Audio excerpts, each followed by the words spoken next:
Yeah. All right. Here we go. We're live. What's up, Josh? How's it going? Hey, thanks for having me, bro. I'm stoked about this. Yeah, this will be good. Get to hang out.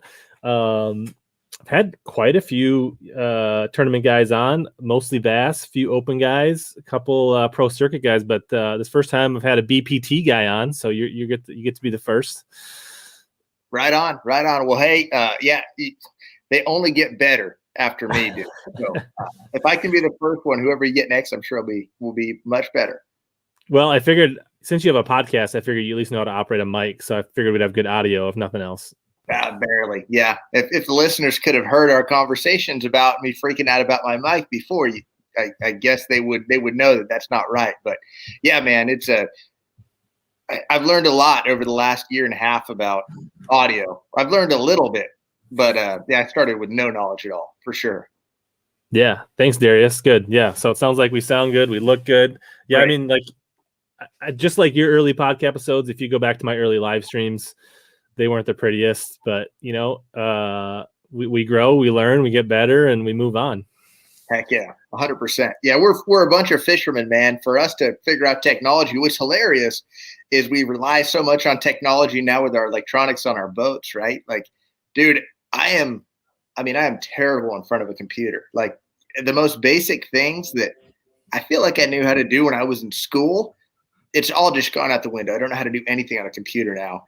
But dude, I'll spend hours trying to figure out all the details about the electronics on my boat because that helps me catch more fish. Yeah, if you need to change your depth shading or change the icon on a waypoint or do this or that, it's like boom, boom, boom, boom, boom. Absolutely. Yeah. It's funny how that goes, man. Well, that's awesome. So before we get too far into this, just want to thank Arsenal Fishing for supporting the stream. It's awesome to have those guys on board. You guys can use the code HellaBass15, save on stuff. I'm sure we'll talk about some Berkley stuff and things behind Josh. They got a whole bunch of that. There's a link down in the description, and that's a good way to save 15% on some of the stuff we'll likely talk about tonight. So that will help you out, help me out, and probably help Josh out. So heck yeah, 100%. Great. So like we talked about, your MLF BPT angler. What is this, like the fourth season? Yeah, so it's my third season over at MLF on the BPT. Yep. So the inaugural season was 2019. I fished over at Bass on the Elites for the 6 years prior to that. And 9 years fishing already, dude. It's flown by. I mean, I still, there's weeks where you feel like an experienced vet, and then there are weeks where you feel like a rookie still, And what's funny is, like, every year that you fish, you realize there's so much more to learn. Like, and I talk about this all the time. But when I lived in my little bubble here in Arizona and just fished in the Southwest, I thought I knew so much, right? And then I run back east and fish a couple of years, and same thing. I had that kind of, I guess I was a little naive when I was younger, but I thought I kind of knew everything, right? And every year you fish and you go to more and more lakes, you realize, like, dang, there's so much to the sport. And 9 years in, man, I'm a much better fisherman than I used to be. But I realize there's still, like, so much more to our sport, man. I'm sure you see it too, man, when you're traveling around. Absolutely. Yeah. And, like, you're getting so much better, but so is everybody else that you're fishing against. Yeah, 100%. Yeah, that's just it. And it's such a fishing is one of those mind games, man, where, like, confidence and momentum, if you're tournament fishing, is such a big deal. And you see it with guys that they're on top of the world one year. Then the next year, dude, they hit they rock bottom, and then they find another wave to ride, and it's just how our sport goes. But yeah, man, it's crazy. It's already been so long, and I see the comment there. Thanks for that, man. I was one of the original 80 that came over for sure. Yep. Yeah. So you mentioned it. You're in Arizona. You just got back from Sam Rayburn, from the first event of the official BPT season, or no? Yep. Yeah, official. Exactly. So you've had your RedCrest. You fished that. You fished Sam Rayburn. Neither went as one would hope for you, based on the standings. For sure. It's been one of those. RedCrest was one of those events that it just came and went so quick with the lake changes and everything like that. Like, it was a blur. It didn't bug me as much as this last one did. This last one, it was one of the weeks where I want to just be like, I sucked. Let's move on to the next one. But like it's eating at me because I was around a ton of fish. I was around good fish. I just failed to make one or two key adjustments. That was the difference between catching, I was catching 25, 30 fish a day and, a handful of scorables a day. And I couldn't put the flipping stick down. And I was catching so many fish doing it. It was hard to put it down, but I really wish I would have picked up a frog or a swim jig a few times. It would have given me a chance at a bigger bite, just the way the fish were set up. Mm-hmm. But I couldn't stop flipping, and it was one of those tournaments where I learned some good lessons, but frustrating, and it counted for points too, right? So points are so important, and I always want to be one of the dudes that's consistent, always at least making that first cut and putting myself in position to make the championship at the end of the year. And it wasn't a bomb, but it wasn't a good start to the year, bro. I think I finished 58th. So we need to pick it up next week for sure. Right. I'm sure there's 20 guys that would have rather traded spots with you, but yeah, there's 60 on there, 57 on the other side. So you're right, dude. It could have been worse, but it certainly could have been better, especially just where I felt like I was close. I didn't leave there. Like sometimes you leave a tournament saying like, dude, I don't know how to get a bite on this place. Right. Like I really don't know what I would have done differently. But that one, like it was at my fingertips all tournament, and I just didn't put them on the scale. And I think we've all been there probably for sure. Like, it's when you get the bites and they don't come in the boat, and when you're doing the right thing, and you see dudes all day long that are fishing around you, and they have good tournaments. It sucks to be that guy, the only guy going home doing what you were doing. You know what I mean? Yeah, absolutely. We've all been there. I can think of like the first time I made the national championship, and I was fishing around Steve Lund from Arizona, and he made the classic, and I went home with my tail between my legs, and he made the adjustments and the bait switches and did all the right things, and I was just like in the right area, but just didn't make it happen. So, I mean, it happens. And sometimes too, it's literally like it comes down to the most finite details, and like being able to pick up on those details and think clearly that's what separates like the truly, truly amazing, super consistent guys from the guys that, don't catch them as consistently for sure. But sometimes luck has a little bit to do with it too, right? Like, maybe that other dude pulled into the pocket in front of you right before you and got those 2 bites on a frog that told him, or got 1 bite on a frog that told him, man, this is what you need to be doing. You came in right behind him and pick up your frog and don't get any bites and say, I don't think they're biting the frog. I'm gonna pick up the flipping stick again. That's what's crazy about tournament fishing, man. It can be such a small, little, minute thing like that, and your whole tournament's dictated off of it. So sometimes you got to put down the Pitboss just to keep them honest.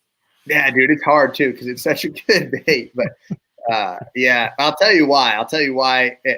And I've already talking about my 58th place finish a lot more than I wanted to. But the reason I say that is, first off, after the event, I talked to a guy that had caught him frogging around me. After I was eliminated, he's like, dude, I caught him on a frog. But a lot of those fish that I was catching and fishing around were on beds. But the water was too dirty to see them. So I was flipping bushes. And I'd flip into the bush, and the bed would be at kind of the base or the side of the bush, right? And I think I was catching a lot of the males. Like you'd flip into the bush, and the male is locked on the bed. The female had laid her eggs, and she's maybe sitting 3-4 feet off the side of the bed, not completely locked on it with the male. And you're not going to catch that female by flipping right into the base of the bush in that situation. A week before they got on beds, absolutely. Yeah. The female was sitting in the bush.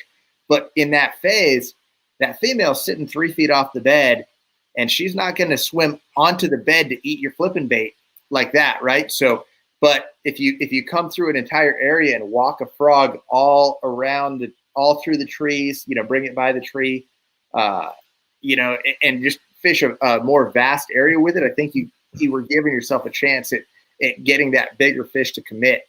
That's my theory on afterwards. My not armchair quarterback, but my theory on what happened after the event, where I could see a little clearly, not so much in the heat of battle. Yeah, for sure. And that's, I mean, like, or you throw a general around, but obviously a frog, you can cover water a lot more fast. Totally. Those are the things that you definitely like non when you're driving home back to Arizona for 12 hours or whatever it Oh, is. 12 hours. I wish, dude. Or whatever. I don't know how long a drive it is, but A lot longer than that, unfortunately. yeah. So I had a question about the Pitboss. It's pretty popular bait. I've caught fish. I'm sure most of the people watching tonight have thrown a Pitboss and had some success. What are your thoughts? Like, because they got rid of the Havoc, right? And I know there's a lot of guys that are like super obsessed about scoring old bags of Havoc and clearance bins and things like that. Right behind me.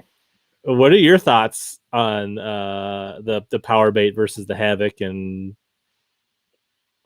That's a good question. Well, I think when they first announced that they were moving the Pitboss out of Havoc into Powerbait, which you can see I got a bunch of old bags behind me here. Some guys were a little skeptical at first because they just knew it worked so well, right? They knew it was such a good bait, and honestly, the Havoc was cheap. You know what I mean? Like it was cheap. You could buy it for a super low price.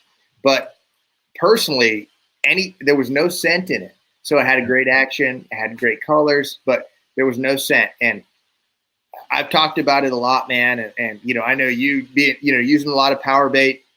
Powerbait scent is so powerful, and if you can have the same fish catching shape in a bait with scent, it's 10 times better instantly. So, I mean, I'm stoked, man, that now it's in a Powerbait bag with Powerbait scent poured into it. I'm a huge believer in scent. I've seen too many different examples, different lakes, different times, different parts of the country where scent seems to make a difference. Right. And I'm talking about how I was the guy that didn't catch him in the crowd this week. But honestly, man, like over the years, I feel like I've been on the right side of that more times than not. And I believe using scented baits has been a huge factor in that for sure. Yeah. Do you feel the action is pretty much identical between them? I think so. Yeah. How about you? Do you think it's the same? I think it's the same. I honestly can't say that I don't think I've fished many of the new ones to give an honest opinion yet. It's the same, dude. It's the action's the same. The colors are the same. Just better because they've got scent in them. Really. Just a little more expensive. A little bit, but hey, it's not. They're not. I mean, in the grand scheme of things, Berkley stuff's not expensive. Like when you compare it to a lot of what's in the market. So, sure. Yeah. I mean, it might cost you $1 more a bag now, and I definitely like alluded to that earlier. It was cheap when it was Havoc, but it's so worth it, especially if you fish a couple tournaments, man. I mean, if it helps you get one check in one tournament ever, you just paid for all the extra dollars of bags of Powerbait you're ever going to buy. You know what I mean? So it's for sure to me. I mean, I think there's times that they definitely hold on to the Powerbait, or I don't know if you get a bite but like I remember back in the day, like seems like a lot more fish would take my power slug right down to their gullet than maybe something like a sluggo, right? Like so I can definitely think like I mean it happens with all worms, but I think certain times they're going to take it deeper. They're going to hold on to it a little. I mean, every scenario is a little different, but I think day in and day out, it's not going to hurt you. That's for darn sure. I agree. And I agree with that. I see the question there too. I think it does. I think they do hold on to it longer. One of the reasons I think that is I've been to the factory several times, dude, and I've seen all the tests, and they test it on actual fish. And these are, they know how to run tests where it's a non-biased, completely level deal. When they have these, they'll put a brand new fish right in front of you and show you how long it'll hold on to a Powerbait and then how long it'll hold on to something else. And a lot of times they're just taking like a cotton ball or something like that and dipping it in Powerbait scent and then some other type of scent. And you'll see those fish, man, they hold on to it forever before they spit that thing out. And they take some other scented bait, non-Powerbait, non-Berkley. They eat it, they spit it out after a couple seconds, So I've seen it there.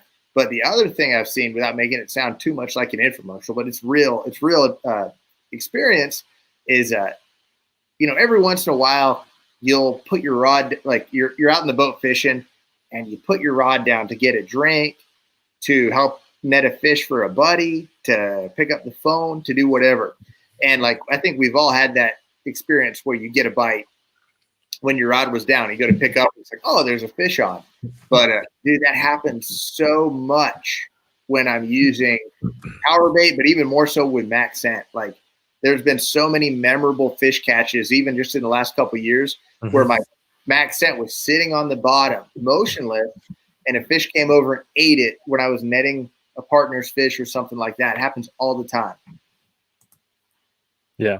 But I think part of that is scent, and part of it's like the power of dead sticking. Like, I hear it. I've had plenty of other baits, like soft plastics, that whether it was maybe it's the salt or whatever, but like non-power baits, like sometimes, like my dad was a smoker. Like, he don't condone smoking, but like he'd throw out his bait and like get a cigarette out and then like some days, like that was how you had to catch them. You literally had to sit there for 30 seconds before a fish was going to pick it up.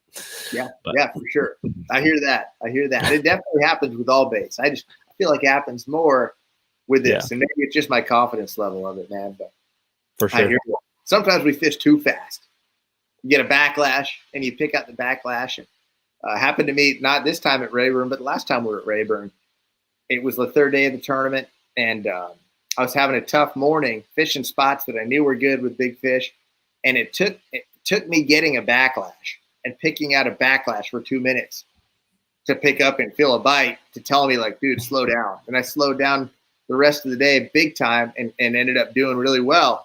And like, no matter how experienced you end up, you are, and how prepared you think you are for a day on the water, it's easy to start fishing too fast. Yeah, for sure. We don't endorse smoking cigs. You got like switch it out for a sandwich Guggen Slayer, but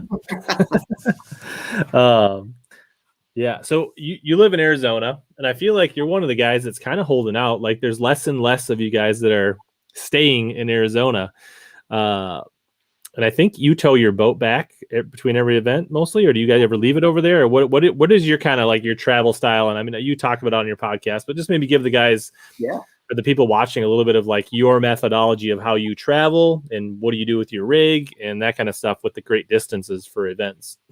That's cool. Yeah. So a lot of guys are and have moved back east, especially the guys from California, because they have an even farther drive. I mean, these guys that live in central to northern California have a full day farther than I do. But like, just for example, like Rayburn, that was one of the closest tournaments I'll have all year to my house, and it was 20 hours. Next week, we're going to North Carolina. That's 30 hours from my house. So I can't drive back in between. If we've got a month off, I'll drive home because I want to fish when I'm here. But what I'll do is a lot of times I'll just leave it. I'll leave it wherever I'm going. I'll drive it to a buddy's house, park it, try to get a ride to the airport and fly home. And that's what I did. I'm only home for a week right now between that last event and then heavy hitters. So I left it at Gerald Spore's house in Louisiana, flew out of Baton Rouge, and I came home. I'll tell you, I'm not a good planner. Like, I love preparing for the fishing aspect, but lining up these places to park my rig and booking flights and sometimes leaving my rig at the airport, I hate that. Like, I hate it. I'm worried about my rig back there because I got all my stuff in it. I'm scared, it's going to get broken into. But it is what it is, man. You just can't drive. You can't drive home 20 plus hours and then turn around a week later and do it again. Like, right. So I will say it's funny, like, and it always seems to happen. We'll have a great week of weather at a tournament, and the day before I leave, so like whatever the last day of fishing is, we get a soaker of a rainstorm, and everything on my boat and in my boat gets wet, and then I have to like cover it and lock it up and leave it for however long, couple weeks.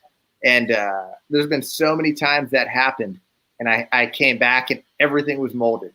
My rods and reels have fur growing on them, and like just so many baits and stuff that have been ruined over the years. So that's something I never had to deal with out here because the climate's so dry, and everyone back east is kind of more used to knowing how to prevent that type of stuff. But every time, dude, it'll be great weather all week, and like an hour before weigh-in the last day, everything gets soaked, and then I have to cover my rig and just let that mold grow until I can go back and cultivate it again. It sucks. You got to invent some kind of like fan-driven like recirculation system for under your cover.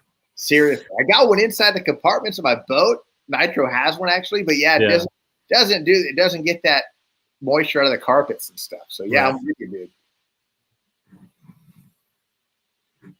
So there's a quick question: power swimmer or champ swimmer? A good one. They're definitely a little bit different. The power swimmer I use more often, honestly, just because in more sizes and more colors.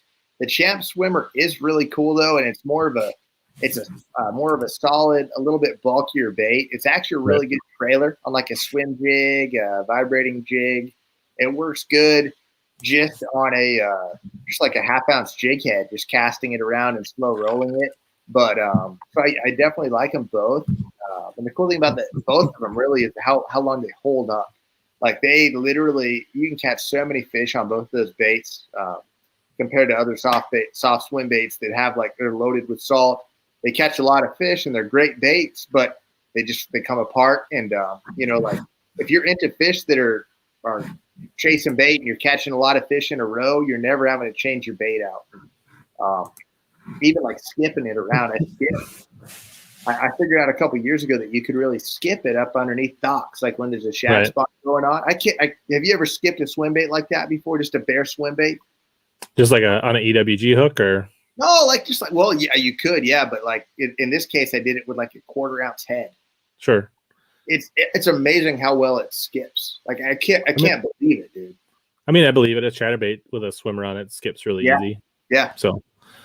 But so with that being said, when you're skipping that thing around, which I'm going to start doing a lot once we get to post spawn and shad spawn season, it holds up, and you can hit a dock with it accidentally. You can skip it, and it's not going to tear up. So I like it for that. Yeah, cool.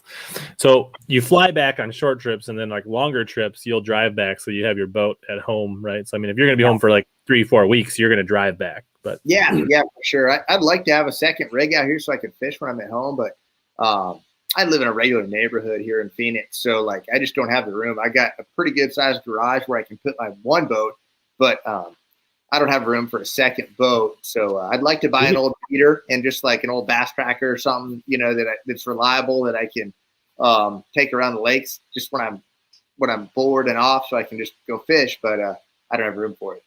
You just use Nick's boat. It'll be fine. His is good. I mean, I hear nothing but good things. That's hilarious. Yeah, Nick from our podcast. He's one of my best buds, and that dude. He buys some funny stuff, and he's got the most unreliable vehicles and boats of all time. Yeah, it's classic. So that's a good segue. Like, so for people that don't know, your podcast that you started with 2 of your buddies is the Anglers Happy Hour. I guess maybe just like, why did you get started? And it's probably been like over a year now that you've been doing it, man. Yeah. And appreciate that, man. We've been doing it for a little bit over a year. I think we just hit 70 episodes, which is shocking, man. That's a big commitment for all three of us are dudes that don't commit to a lot of different stuff other than just our normal everyday stuff. So glad we've been able to do it that long, but it's a lot like this where it's a lot of it's just a hangout, right? It's just you and your buddies, and we call it Anglers Happy Hour because it's kind of, we talk about a little bit of nuts and bolts stuff. We do some interviews, like we've had, quite a few other, anglers and pros and stuff on the show. But even when we get them on, we're not asking them a lot of nuts and bolts questions. We're asking them about the gnarliest hotel they ever stayed at, silly stories that we get teed up on from other buddies. So it's a lot of smack talk, just hanging out with your buddies, at dinner or at the bar is kind of what we talk about. A lot of the, stories behind the scenes and extras, but we try to talk about fishing sometimes too, because that's what we do. And we got to give at least a little bit of value to the listeners. And every couple episodes, we'll talk about something legitimate or valid for sure. Yeah, it's probably 25% like actual fishing, like knowledge, things that could help you catch fish, and 25% like things that you learn about what to avoid in life through Nick, and then 50% of just entertainment. I love it, dude. Yeah, and hey, thanks, man, because I know you listen, dude, and Nick's gonna love that when he listens to this. But I thought about trying to go back channel like through Bailey and get a hold of those guys and have them surprise you, but I was too lazy. That'd be good. And Bailey's got another great show himself, man. But yeah, he's not afraid to make fun of himself. And dude, every single week he's got something that went catastrophically wrong in his life. And we love listening to it for sure. It's fun. Yeah. I think, Bono, you can pretty much search Anglers Happy Hour on whether it's iTunes or Spotify or whatever your app is. I'm sure you'll find it. I think. Yeah, we're not no video like this. We don't have our stuff together like Rich, but we are on all audio platforms. So Spotify, iTunes, all that stuff. Yep. Yeah. And it's usually pretty close to once a week. Yeah, every Monday.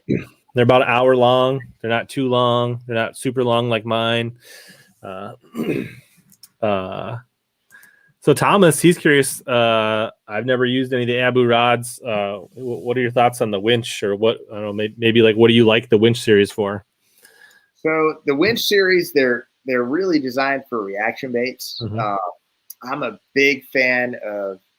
I've used about half of them. I can't say that I've used every single model. I tested the 7.2 spinning rod. I've been using that for like 2 years, and it's an awesome rod for. So basically, let me back up. They're composite rods. So what's interesting about like a lot of composite rods, it's a blend of fiberglass and graphite. And typically, a lot of composite rods feel really bulky and heavy in your hand and really whippy at the tip. You want them to be soft rods. That's the benefit of a composite rod is when the fish takes the bait, you don't instantly feel it because that fiberglass deadens it just a little bit. So it prevents you from swinging too fast. But the other thing is it makes the action really parabolic, and it makes that rod bend really slowly. So it's not, once that fish is hooked, it's not pulling the treble hooks out. What's interesting is these rods they have all those characteristics, but they don't feel heavy and bulky and whippy. Like it feels like a graphite rod. And at first, like honestly, these first several rods I got, I was like, oh, I thought these were going to be composite rods. I didn't realize they were going to be graphite when I first picked them up. And sure enough, they're composite. So all reaction baits, particularly baits with treble hooks. Anytime you got a bait with treble hooks, but they make one, it's a 7.5 medium heavy, awesome chatterbait rod that was designed basically for throwing vibrating jigs. So that's not a treble hook bait. And then like that spinning rod that I told you I tested a bunch, it's awesome for spy baits, but I'll throw little hair jigs on that thing too, man. It's a 7.2. So you got a little bit more distance, or a little bit more length than your standard 6'10", 7-footer to cast, and it's a good action for that too. Very cool. So one of the things I wanted to ask you about was spy baits, because I've heard you talk a few times, and a lot of people really swear by straight fluoro or straight mono for spy baits, but I'm pretty sure you're a braid connection knot. I am. So what is, maybe talk about your theory, your experience, and what your setup is for spy baits. Cause like I have not ever like smashed them on spy baits, but I do know a lot of people that dabble with them. One of their big complaints is like, you either talk to people that talk like they talk about they never lose them, or people that say they can't barely keep a fish hooked. Sure. So maybe give me, like you've obviously thrown them quite a bit. Maybe give everybody listening your setup, your theory, and your experience with spy baits. That's cool, man. Well, knock on wood. If I say it, dude, I'm screwed. But knock on wood, I feel like I'm one of those guys that rarely loses fish on spy baits. You know, it scares a lot of people away because those treble hooks are so little. I mean, they're number 8 treble hooks on most spy baits you buy. And as a bass fisherman, you look at those things and you say, oh my God, those things have to lose so many fish. For me, that's not been that way. And yeah, man, I mean, you're totally right. Like, yeah, look at those little guys. Those are tiny little hooks, bro. That's what you need on a spy bait to make it work right. But in my experience, I'm a Nanofil fan. I've always been a Nanofil fan from Berkley. I don't use it on all spinning rods, but any spinning rod where you need to make a long cast, I think it's the bomb. It's the sports car of super lines. Like, I don't know, have you ever used Nanofil, Rich? It's a love or hate deal, dude. Like some people try it and they say, oh, dude, I just don't know. They're used to regular braid and they have an issue. Maybe they use the wrong size or tie the wrong knot. But if it's like a sports car, if you can tie the right knot, which I like an Alberta knot for it, not use too long of a leader, watch it, change it. It's not going to last for 5 years. I change it like once a year, unlike other braids, which you can keep on for a long, long time. Dude, it's going to outperform any other super line. You can cast that stuff. Honestly, I feel like 25, 30, 40% farther than any other line on the market. With all that being said, that's why I like it for SpyBaits, because you can flick your wrist and that SpyBait, you can cast it so far. And I think a long cast is important with SpyBaits. You're in clear water, sometimes dealing with finicky fish, and that bait just works better on a long cast. So I use a leader, of course. Anytime in clear water, I like to use a leader. So I'm using like a 6-pound leader, and then a really light rod with a really light drag. And people say you need straight mono or you need straight fluoro. Maybe they feel like it keeps that bait down. But to me, the bait's going to stay down on its own. I know a big reason people say that is to have a little bit of stretch in their line for those tiny treble hooks. But if you've got your drag backed off light and you've got a really soft rod, the rod I use, that 7.2 Winch medium light from Abu. And dude, I just don't lose them. It's a small bait. So if you you catch a small fish and it doesn't get it in its mouth, there's a chance you'll lose it. Like I've noticed that with small spotted bass, like it's a great way to catch spotted bass. And you'll lose some small spotted bass because they don't get it in their mouth. They're hooked in the side or something like that, and they'll come off. But a big smallmouth or a big largemouth, it's like a little, dude, it's like a little Skittle. You know what I mean? Like it's such a small little bait for them to eat. It's like them popping an M&M into their mouth. It's nothing. And a lot of times when you catch them, they got that thing T-boned across the side of their mouth. So, and then, the bite's kind of interesting too. Like I'm sure you've experienced that bite. Like it's a soft bite when they eat that thing, but they take it in and swallow it. So just using a really, really light rod and backed off drag is key if you're going to use braid. But for me, the benefits of being able to cast it farther and just not having to deal with constantly changing out fluorocarbon, that's everything for me. Yeah. Does the Nanofil float like other braids, or is it? Yeah, it's got, as far as that goes, it's similar properties to other braid. Okay. If Nanofil didn't exist, I'd still probably use like an 8-pound braid, a real small braid, to be able to get real long casts still. But as long as they make Nanofil, I'm going to use it because I use it for SpyBaits and small swim baits. Like if you ever throw like a small 2.8 or 3.3 size swim bait where you're bombing that thing, phenomenal. Another thing it's great for is hair jigs. I love throwing hair jigs with it because you can launch those light baits. Yeah. And how long a leader do you like to run for that? So yeah, I mentioned not having too long of a leader. I don't like the leader to be in the reel. I like that leader to be ideally at least out of the reel. So like that would be, say for instance, you make a cast and you have a foot of line between your bait and your rod tip when you go to make your cast. That's a 7-foot leader. A 6 to 8 foot leader is kind of what I like. Okay. So not super long, because I know a lot of other people, like the people that do run blade to fluoro for Kitex, and a lot of times they'll run like a 10, 20 foot leader. Sure. So they feel like they get more of that fluorocarbon to pull it down. But I get that. And if I was using an FG knot, I would probably be more willing to get that knot up in my reel. I'm a big fan of the Alberto, man. I don't like, if it ever breaks on the water, not the knot, but if I ever have to retie on the water, I don't like the amount of time the FG takes. And but I know it's a great knot, and I know some super stellar fishermen that swear by it. So I know it's good. I'm an Alberto knot guy. I haven't made the jump to the FG either. Are you an Alberto knot tire as well? Yeah. Right on. It's a good knot, dude. I've never broken a fish off at that knot. But I get, the bait, how the bait would act a little differently. But SpyBaits, man, most SpyBaits, they get down. I mean, like the problem is keeping them up more than it's getting them down, to be honest. Because you want to reel them so slow to make them rock. And like we designed 2 at Berkley. We designed the regular Spy 70 and the slow sink 70 because half the time your problem is keeping it up off the bottom. If you're trying to fish it across a shallow reef or a flat or something like that, and you want to reel it slow so it rocks, that thing's getting down on the bottom and snagging. So we actually designed even a slow sink for that scenario. But in my experience, keeping it down has never been the problem because it's got such a fast sink to begin with. I mean, if you cast that, if you want to fish suspended fish in 20 feet deep, cast it out, let it count to 20, and then reel it back slow, and it stays in 20 feet all the way back. Yeah. Bono's got another question. So does Nanofil come in high-vis colors, and what is the cost compared to other braids? That's a good question.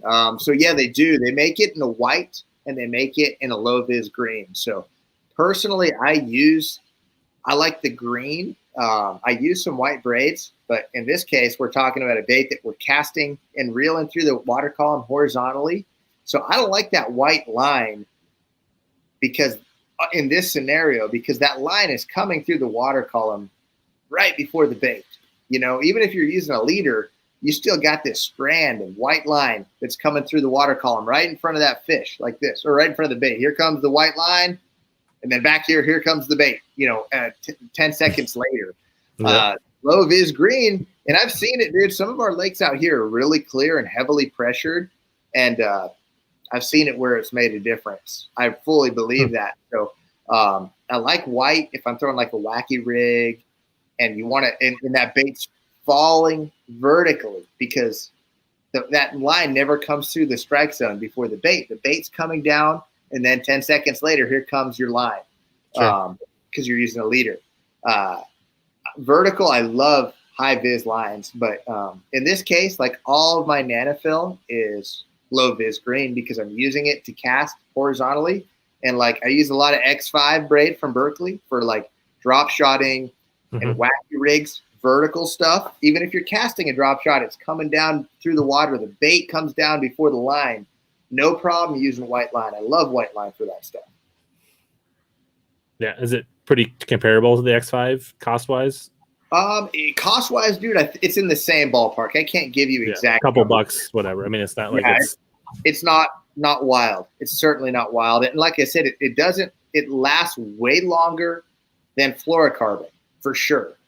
But it does not last as long as braid. And I think that's something too, like, dude, like if you try to keep that stuff on your line and you go fishing 200 times, it's going to start to look, it's going to flatten out. It's going to look a little different. And it's time to change it, but you can spool it up, use fish heavily for a year and no problems at all. Yeah. What's up, Shadow? Yeah. Sycamore, we're talking about connection knots for braid to fluoro. So that's where we're talking about the complicated knots, not tying to the lure. Here's a question from Michael Minin. He wants to know which one of the central Arizona lakes is your favorite or you spend the most time on. What's up, man? Looks like you might be an Arizona guy. I don't know if that's Bank One Ballpark or Chase Field in your picture or what that stadium is, but I like them all. Roosevelt's probably my favorite because that's where it really cut my teeth fishing tournaments. It's got the most fish. It's a great, very diverse lake. Saguaro is another one that's closest to my house, and it's got giant Florida strain fish, and that's where I'll go to just have some fun on a quick day of fishing. And I've caught my two biggest fish I've ever caught have been out of Saguaro, so that's my other favorite. Yeah, Shadow, sorry. I've been starting a little earlier. Nick says he listens to the podcast all the time. Bro, appreciate that. Big time. So Thomas has got a question about what's your favorite fusion hook for Neko Rigs, and are there any weedless options? I can't believe you guys get this much feedback. I'm amazed. This is awesome, dude. I love all the questions. This is killer. Dude, for me, the Neko rig it's such a good way to get bit. We make a wacky rig hook and we make a weedless one. So I throw that a lot of times, especially on smaller baits.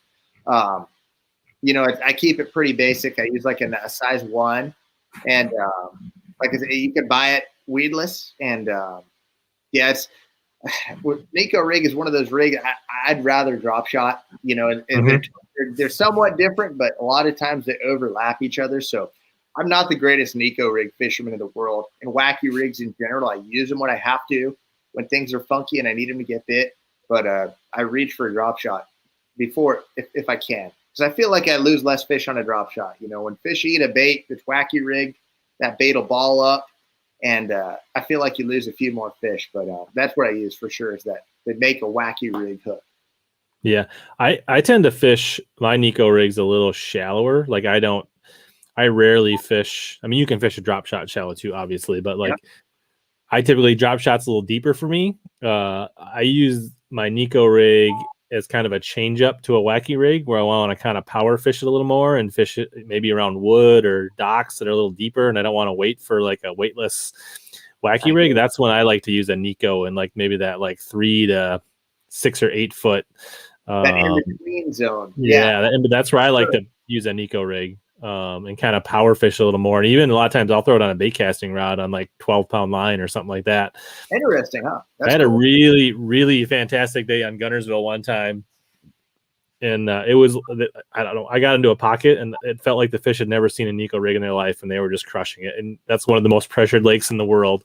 And I was just shocked the size and quality of fish I caught one day. So it still doesn't get fished as much as other rigs, man. It still is definitely an awesome alternative, and it flat out gets bit. That's cool. Yeah, thank you. Steve's checking in from Ouachita. Michael says he's actually lives near Conroe, but his dad lived in the Phoenix in the 80s, so that's Minute Maid. Oh no, the home of the trash can bangers. Right on, man. But cool. So back to tournament fishing a little bit. So you're only doing your BPT schedule this year, right? You're not adding anything on top. You're just kind of focusing on that. Yeah, you know, it ended up being like 11 or 12 tournaments. So at least without cups. So I wanted to fish the Big Five. I fished those super tournaments last year, had a blast. I mean, I loved them. Did well. Yeah, I mean, I had 3 good tournaments, and dude, it was just it was too much. Like, I looked at the schedule, and I've got a 2-year-old and a 4-year-old. Do you have kids, Rich? Yeah, I got a 10 and a 12. Okay, so the same age gap, dude. If I was going to fish the pro circuit and BPT along with everything else, I would have been home from February through September. I would have been home for less than 30 days total. Yeah. I just can't do that, you know, and it would have been cool for my sponsors and cool for me to fish all those tournaments, but I can't. I want to be there more than that for my kids. So for sure, so I'll have like 10 or 11 or 12 tournaments, but 7 regular season BPTs, heavy hitters, RedCrest, AZ Open, US Open, and any cups. You can make up to 4 cups. So it could end up being like 15, which is a lot. You know, typical year, I fish between 8 and 12 major tournaments, right? So it's yeah, I mean, it's still, you're not John Cox, I mean, but whatever. I mean, like, yeah, that guy, dude, I don't know how he's gonna do it, and props to him. I'm impressed, but I'm not jealous of that at all. Honestly, it's gonna be unbelievable. Yeah. So no chance you're gonna jump into like a Western Toyota or anything like that, or. And the cool thing is I can do that if I want. Like, they have that wild card for the Toyota Series, which is sweet, man. And I'm still looking at doing that. Maybe fishing 1 or 2 Westerns and 1 or 2 up north this summer. Like where you can like swing through and be like, I'm not coming home for a week, so I can go to wherever. And exactly. Yeah. It also gives you the freedom to really like do research and prep for tournaments too. And it goes both ways. Like, I'm not a guy that goes and pre-practices for every tournament because you can definitely do too much and overthink it. But there's times when you do need to put a little work in, man. Like, you're going to a place for the first time, which there's only, I think, 1 lake on the schedule this year that I've never been to, but that's a time where it'd be really nice to be able to say, look, I got an extra couple days. I'm going to go down there and check it out, compared to if you don't have any time to think and your time at home. Like this week while I'm at home, I'm spending tons of time on Google Earth and doing research and stuff like that. If you were doing nothing but fishing, you don't have that time. So it goes both ways, and every angler is different. But for me, that sweet spot is like 10 or 12 tournaments a year. That's enough to get exposure and stay in the groove, but it's not too much to where you're chasing your tail and you're unprepared for events, you know? Right. So you said you're home studying. Are you looking at North Carolina? Is this your prep for heavy hitters? Is that what you're looking at? Yeah, that and events further down the line. But yeah, I try to look just for 1 or 2 events ahead. So like I'm looking at North Carolina a lot. I'm looking at Lake Travis a lot. Beyond that, anything I learned past that, I'll forget by the time we get there. So yeah, man, just lots of study on those for sure. So you are qualified for heavy hitters. Is everybody fishing that, or did you have to from last year? Or what's the? What they did was the top. So they kept your big bass from every tournament. You kept total of everyone's big bass from every tournament, and the top 40 out of the 80, the highest totals made it. So okay. So this is based on last year, though. Yeah, last year. Yeah, okay. Yeah. But everybody made heavy hitters last year, right? Because of the weird schedule change. Exactly. They had things so jacked up. They decided to put it and count it towards points, and it was understandable. We missed events during COVID and stuff, but it's back to normal now, and that's how they're going to do it every year. They add up. They take your biggest fish from every tournament, and that counts towards it. And then at the end of the year, it all averages out. So it was pretty. Last year, it was 5 events, but it took over a 5-pound average, if I remember right, to make it. And what's funny is Jordan Lee is such a stud. His average big fish per event was over 7 pounds. He had over 35 pounds for his big fish totaled from every tournament, and that included a smallmouth tournament too. So that's your big fish. Sometimes your big fishing event is a little luck, but obviously it wasn't with him, man. A 7-pound average per tournament for his big fish. Yeah. So where was your average, and where did you land in the top 40? I think I was like 16th, and what's funny is I remember Jordan's because it was so eye popping, and I don't think I remember mine. It was somewhere just under 6, I think. Okay. But his was, a 7 plus every tournament. It's ridiculous. We fished some good lakes. Fork, and, Okeechobee, Falla, but I think my average was a little bit under 6. Right. Kind of see where's heavy hitters this year. It's in Raleigh, North Carolina. So there's 3 lakes we fished a couple years ago: Falls, Jordan, and Sheeran Harris. They're big fish factories. I don't know how they're fishing now. When we were there last time, it was pretty amazing, man. The average fish was way over 3 pounds, maybe even pushing 4. It was some of the biggest average largemouth that I've ever seen anywhere in the country. Yeah, and that's a week out, 2 weeks out. I'm leaving in a few days. Yeah, we start in about a week. About a week. Yep. And they're gonna like start on one lake and then they're gonna bounce around. You're gonna like kind of rotate through all 3 lakes if you keep advancing the rounds like last time. Yeah, they're gonna. We all know the format. I don't know if as far as the lakes in the order. I don't know if that's been posted yet. So, dude, I probably shouldn't say it. But yes, all 3 lakes. We're gonna fish all 3 lakes. Yeah, actually, we just my family and I about a month ago now we drove to North Carolina Outer Banks for vacation, and I drove right by the exits, and I was like, oh man. You thought about it, huh? Yeah, I was like, before then, because I had never heard of these lakes, dude. I had heard of them just a little bit before the first year you guys went, because there was like some news on like Bass Fan or Wired to Fish when they were talking about those 40, 50-pound bags or whatever that were kicking out. So that's the first time I had heard of them. I guess they're just small enough to not host a 150 boat tournament. Like the lakes are like 15,000 acres. The 2 Jordan and Falls are in that 15,000 acre range, and then Sheeran Harris is like 4,000 or 5,000. And I see so we're definitely going to all 3 lakes, man. I just can't. I don't know when they're going to announce the order, but all 3 lakes for sure. Cool. So have you ever fished the Sturgeon Bay Open?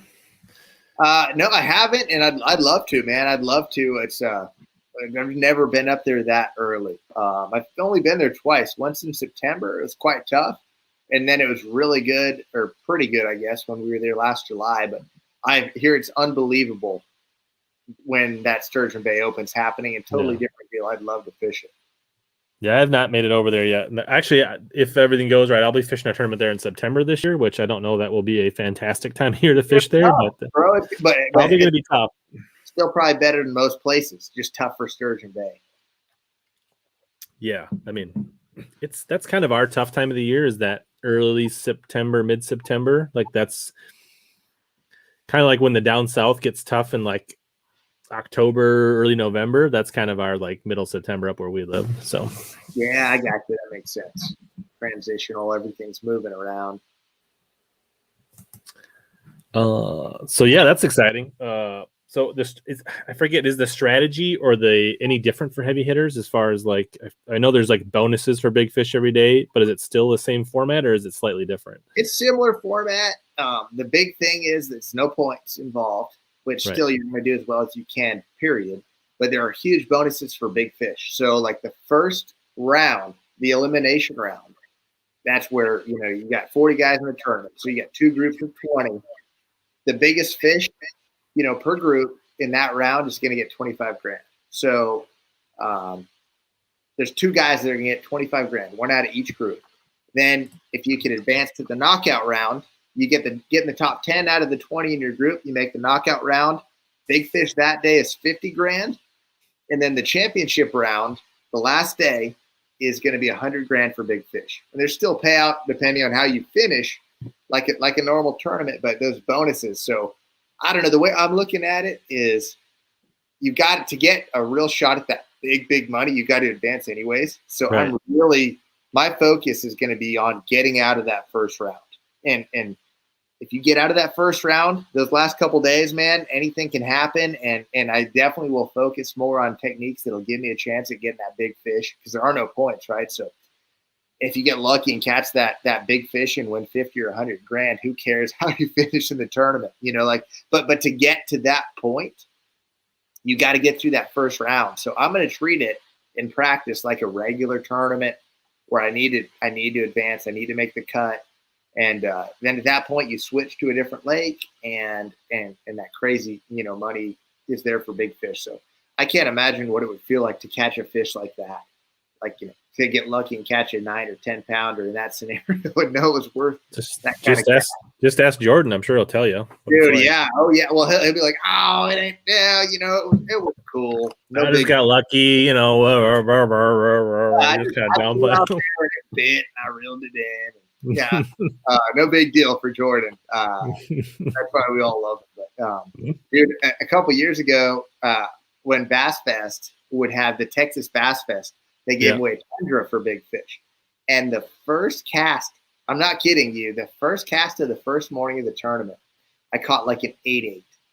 And on Lake Travis, which, I don't know, dude, like there's a chance that's going to hold up. Like an 8-8, it's definitely not guaranteed, but when you catch that fish, you're like, man, like this thing for a day or two anyways. But I go literally an hour later, I'm fishing down the bank, and we didn't have like live scoring at the time. So I go around the bank and I see Adrian Avina, and he's like, hey, how's your morning going? And I'm like, dude, it's pretty good. I got an 8-8. And he's like, you want me to burst your bubble? And I was like, no, not really. And he's like, well, Bobby Lane caught an 8-9 right in front of me first thing this morning. So it didn't last very long, dude. But it would be so crazy to catch a fish like that and make 50 or 100 grand on one fish. Yeah. So you talked about fishing big baits, like as you advance in the rounds, or big fish baits, maybe not big baits. But what are some of your go-to techniques, or like what's churning in your head now for heavy hitters? Like what are you thinking to get those bigger bites? So it's seasonal, right? Like sometimes truly just picking up a big bait will get you big bites, right? Like sometimes it's as easy as saying the conditions are right. Let me throw a swim bait or a glide bait.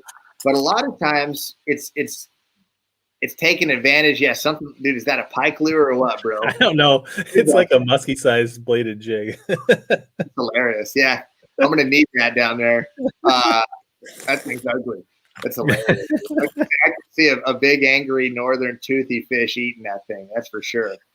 But like sometimes, like when we're there, it's going to be on the spot. So if you're looking for big fish, like in my opinion, when the fish are near or on beds, like getting on your trolling motor and finding a big bed fish it gives you as good or a better chance of catching a 10 pounder than anything. So And other times a year, sometimes it's a forage thing. Like I found on certain lakes, like that have a bunch of different types of forage. If you're trying to target big bass, your kicker fish or tournament winning fish, sometimes over just using like a big fish bait, getting around like the right forage. Like there are fish, say it's a Tennessee River lake, and you've got fish that are keying in on threadfin shad and then fish that are keying in on gizzard shad.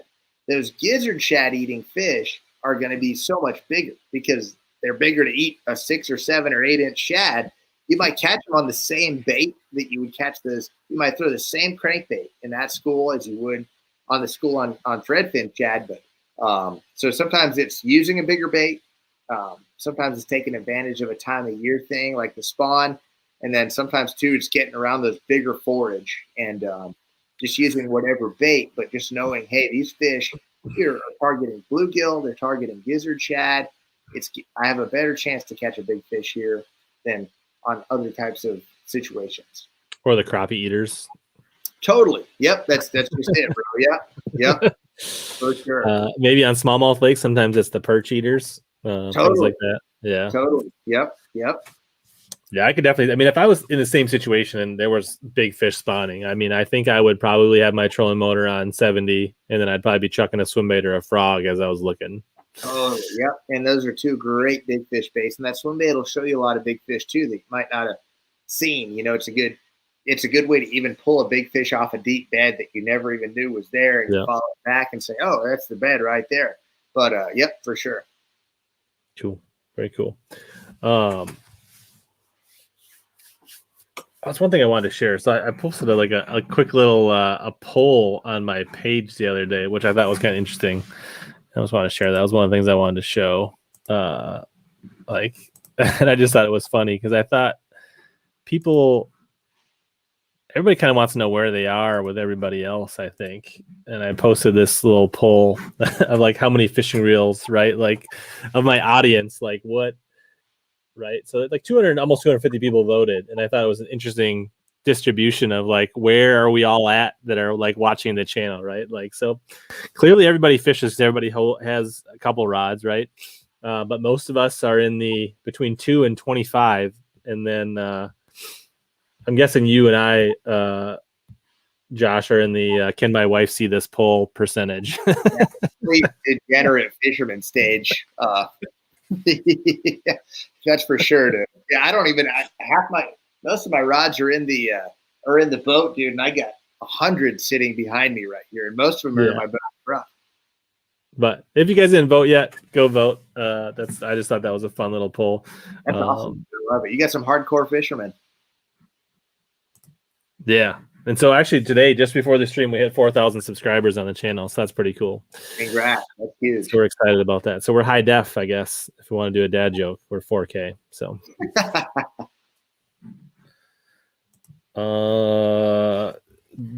he wants to know, do you got any Romans? What are your you got any like sneaky, expensive, like crazy stuff from the West Coast? Maybe it's not Romans, maybe it's something else. Yeah. Dude, this is a boring answer, but no, I don't have any. I've got some cool baits that I've been lucky enough to just have, like maybe buddies gave me to, just guys that are those lure collectors that really appreciate that high end stuff. For me, I love all types of fishing, big fish fishing, tournament fishing, guiding. And for the last 10 or 12 years for me, it's been all about making a living. So I can continue doing this. And a lot of my time is spent either fishing a tournament, putting in work for a tournament, guiding, or maybe trying to generate content for sponsors. And that doesn't leave a lot of time to fun fish and try to catch fish on those big giant glide baits and stuff like that. That would be purely for fun. It's hard to make money doing that. So it's a weird answer, man, but like most of my time on that water is spent like trying to make a living, and it's just unfortunately hasn't left a lot of time. I used to when I was younger, 18, 19, 20, and had all the time in the world, no responsibility. I used to love chucking big baits like that. And on a lot of our lakes are good for that. But no Roman made for me. I'll tell you one cool wooden bait that I like to throw a lot is the lunker punker, the full size original lunker punker. The wood one bait, dude. Yeah, it's super cool. It's a giant topwater, 8-inch topwater bait, and they make it in an injection plastic, and it's nowhere near as good as the hand carved wooden one. And I've got a few of those, and I've caught some big fish on those, and that's probably, as far as like a cool bait that I've caught fish on out here, that's probably it. I got one of those. If I was in the summer studio in the garage in the bait room, I could reach up on the shelf. But nice. I don't know why I have it, because I don't know that I would throw it in Minnesota, but it's a cool bait and it's monstrous. Like it's one of the biggest baits I own. Like it's so buoyant in the water. It's amazing to just watch that thing walk, and the sound it makes as it walks. I've seen a lot of trout, the stock trout in our lakes in the wintertime, and I've seen a lot of trout be chased, and it sounds like, just the way when it darts back and forth, it sounds like a trout swimming for its life across the surface. It's pretty cool. Thanks for that nice comment too, man. And then a lifetime supply of flat-nosed worms. That's hilarious. Dude, I thought I had a lifetime supply until last summer, and everyone I know has hit me up constantly trying to get them, and I've given a few away. So I need to stock. I've got enough to get me through the summer, but I don't have anything to give away at this point, man. Yeah, for sure. Yeah. I mean, if you don't catch a check and you have to pawn them on the way home for gas or something, you might run low, right? But yeah, a couple of my travel buddies, they were saying that, like, 'cause you couldn't get them last summer, right? And when they were popping off and everyone needed them, I was like, I got you guys in my household covered, the guys that stay with me. But that's it. And they were like, yeah, if we don't catch them, we'll sell them before we leave. Dude, they were going for, how much were they going for?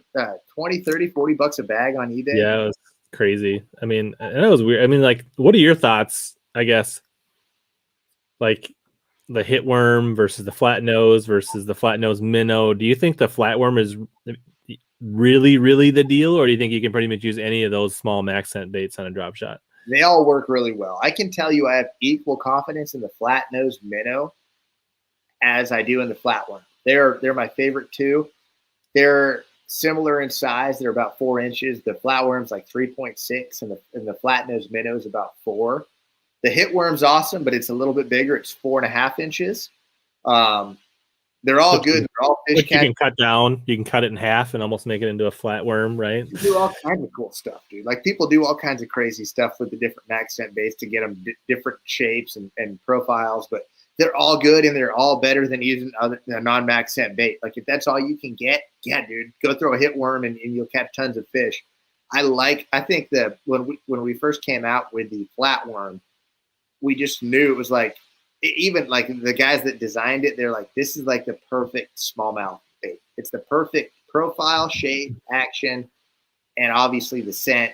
But those other ones are awesome. Like, dude, the flatworm, we had the flat-nosed minnow for a year before the flatworm, and it was already my favorite smallmouth bait. So that's easily my second for sure. A nice comment there, Steven. How you doing? Steve always keeps it classy. Have you ever run into Steve on the road? Steve, yeah, for sure. I know him. And yeah, let's see. Mr. Positivity. Man, wow. That's hilarious. Yeah, unfortunately, somehow I'm stuck in a IG chat with him. So this makes me want to have live comments on our show, dude. Well, if you need any help set it up, let me know. I'll help you. We have fragile egos. I don't know if we could handle it. I mean, I think Nick interacting with the comments could be just absolute gold to listen to. So probably so, yeah. I don't know if he could take it either, though, but it would be funny. Rob and I would laugh. Rob would probably just leave. He'd just be like, I got time for this. Yeah, for sure. Talk a little bit about who you. I think you. I'll let you talk about it. Who do you travel with? So over the years, I've had a few different roommates. First started traveling with Clifford Perch. Stayed with Justin Lucas for quite a while. I now travel with James Elam, Roy Hawk, and Gerald Spore. So it's quite I'm just getting too into the comments here. Yeah, exactly, dude. Heck yeah, we do. But we got a weird eclectic group now. Like Roy and I are from Arizona, James is from Oklahoma, and Gerald's from Louisiana. So Gerald travels with his girlfriend, and she's awesome. She's awesome. They're both, Gerald and his girlfriend are amazing chefs, and they love to cook. When you're from Louisiana, Cajuns are all about Cajun cooking and Cajun food, and we get so spoiled. I used to lose weight going to tournaments because I would just, when it was like James and I on our own, or Cliff and I on our own, Justin and I on our own, we would literally just like start the week off. We'd get a couple like rotisserie chickens and then instant rices and just eat that every night. Get off the water and just eat that and lose like a pound a day all week. By the end of this year, you were like a string bean. And now I go to tournaments and actually gain weight. So it's probably better for me this way. Yeah, there's some great stories if you go back through the archives about James's vegetable concoctions and blender shakes. So James, we're all about green juice. And this sounds like a typical West Coast guy saying this. I'm not from the coast, I guess. I'm from Arizona, a Western guy. But James and I really believe in green juice, especially when you're fishing all week and you're so mentally strained and you're not maybe eating the healthiest. At least having a glass of green juice every day keeps that stuff in your system. But I would buy the pre-made green juices like the Sujas and stuff like that. You green can machines or whatever. Yeah. And it's not quite as good as literally blending it all up, but it's easy and it's way better than nothing. But James would bring a Nutri-Ninja and he would just buy every vegetable and fruit and just throw it in there and blend it all up. And he would have just this nasty big cup of this stuff. And every day he would drink some of it. And by the end of the week, dude, it was so nasty. It was so nasty by the end of the week.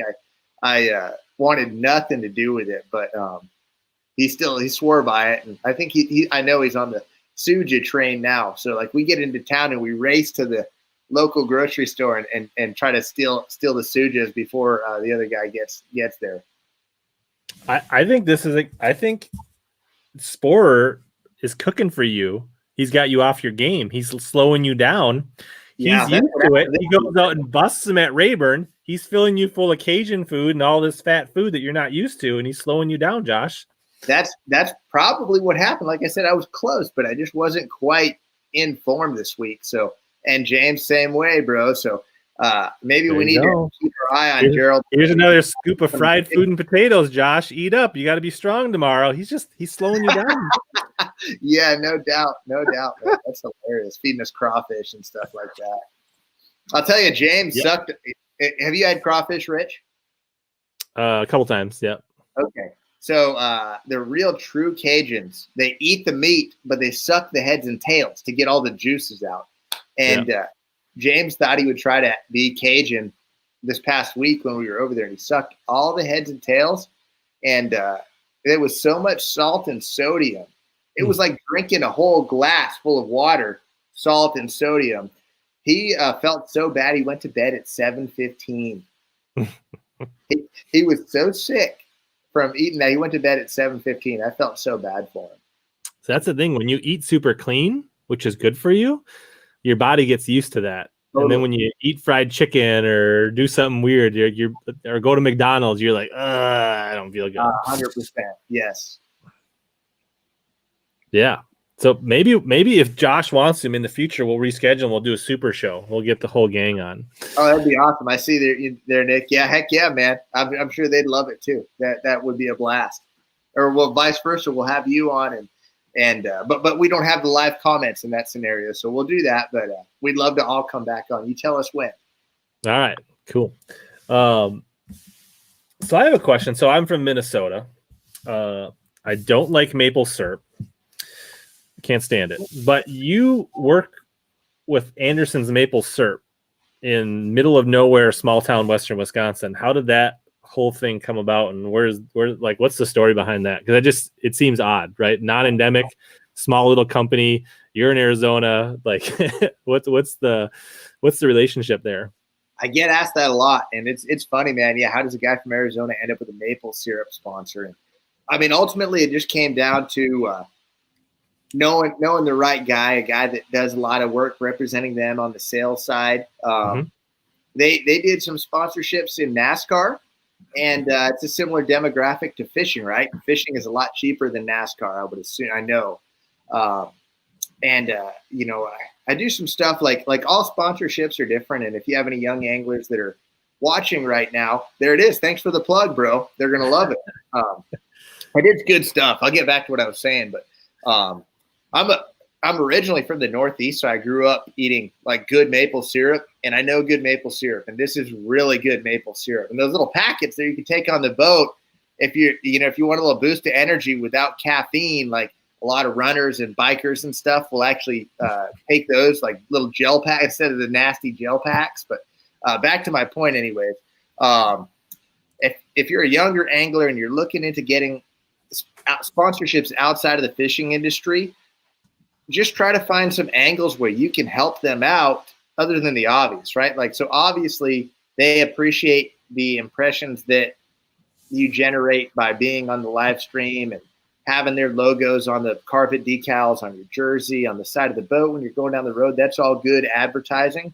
But, you know, like I do a lot of extra little things for them where I'll take like some of their best customers fishing, you know, buyers for the big grocery store chains and stuff.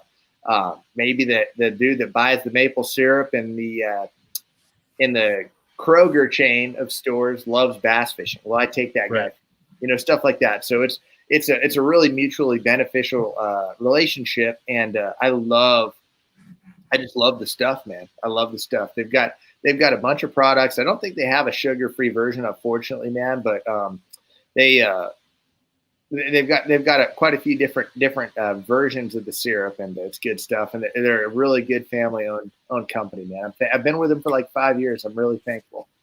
Yeah, it's a cool story, but I can't get on board. There's something I always tell my wife she's so sweet that I don't need more. Do you like that nasty syrup, or you just don't like syrup in general? I just don't like syrup in general. So I don't care whether it's Aunt Jemima or like the finest maple syrup tapped fresh from the tree. It does nothing for me. Like, I'll tell you, dude, I grill with it a lot. I bet you'd like it on ribs, like glazed ribs or something like that. You'd have to like that. Maybe. But I know, like, I went to Vermont once, stayed in Burlington for work, and I got a pizza with sausage on it. And when that sausage came infused with maple syrup on my pizza, I sent the pizza back because I couldn't. No kidding. Glazed ribs. I don't know. You're rare though, bro. I've never met someone other than Nick who's diabetic there. Like, I don't know. I've never met anyone that didn't like maple syrup, dude. That's horrible.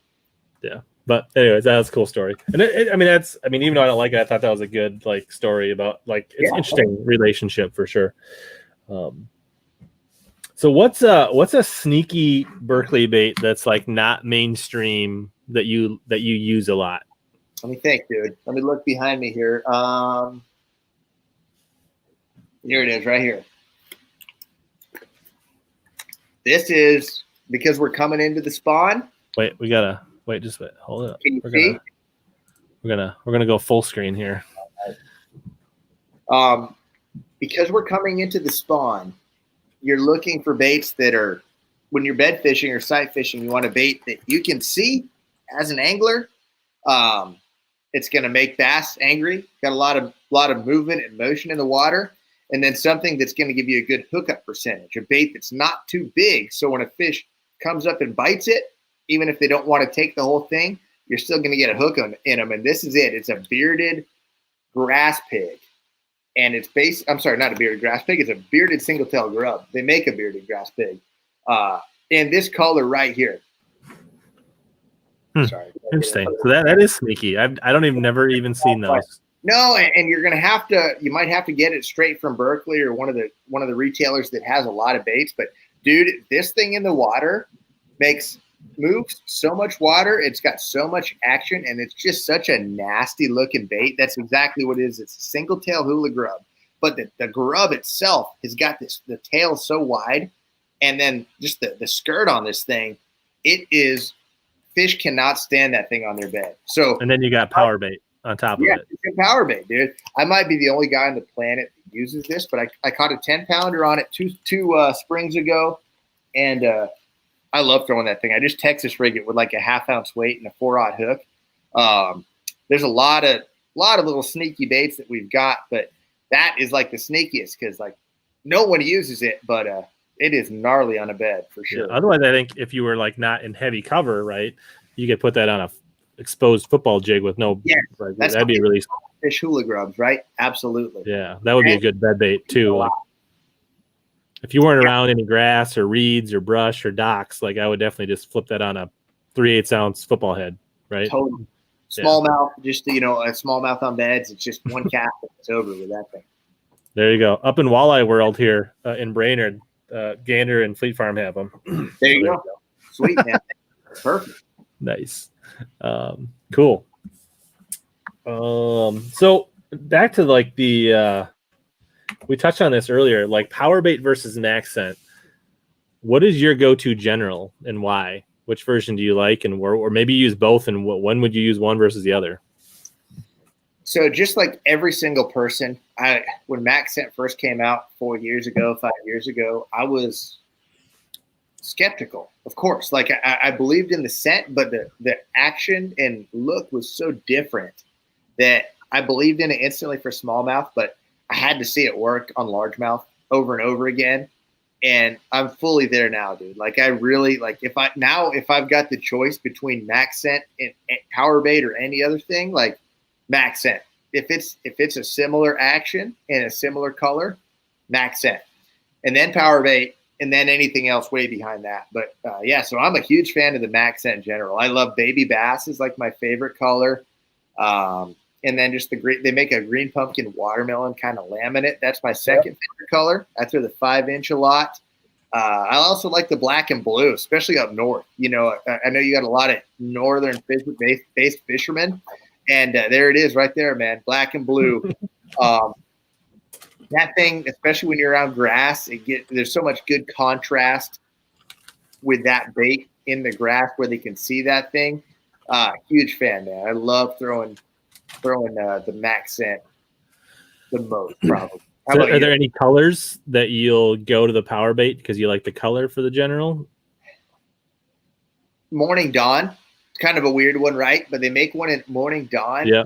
It's a situational deal. Like that's actually for like a Neko rig fishing out west, or it also works really good on the herring lakes like Hartwell and the lakes like that.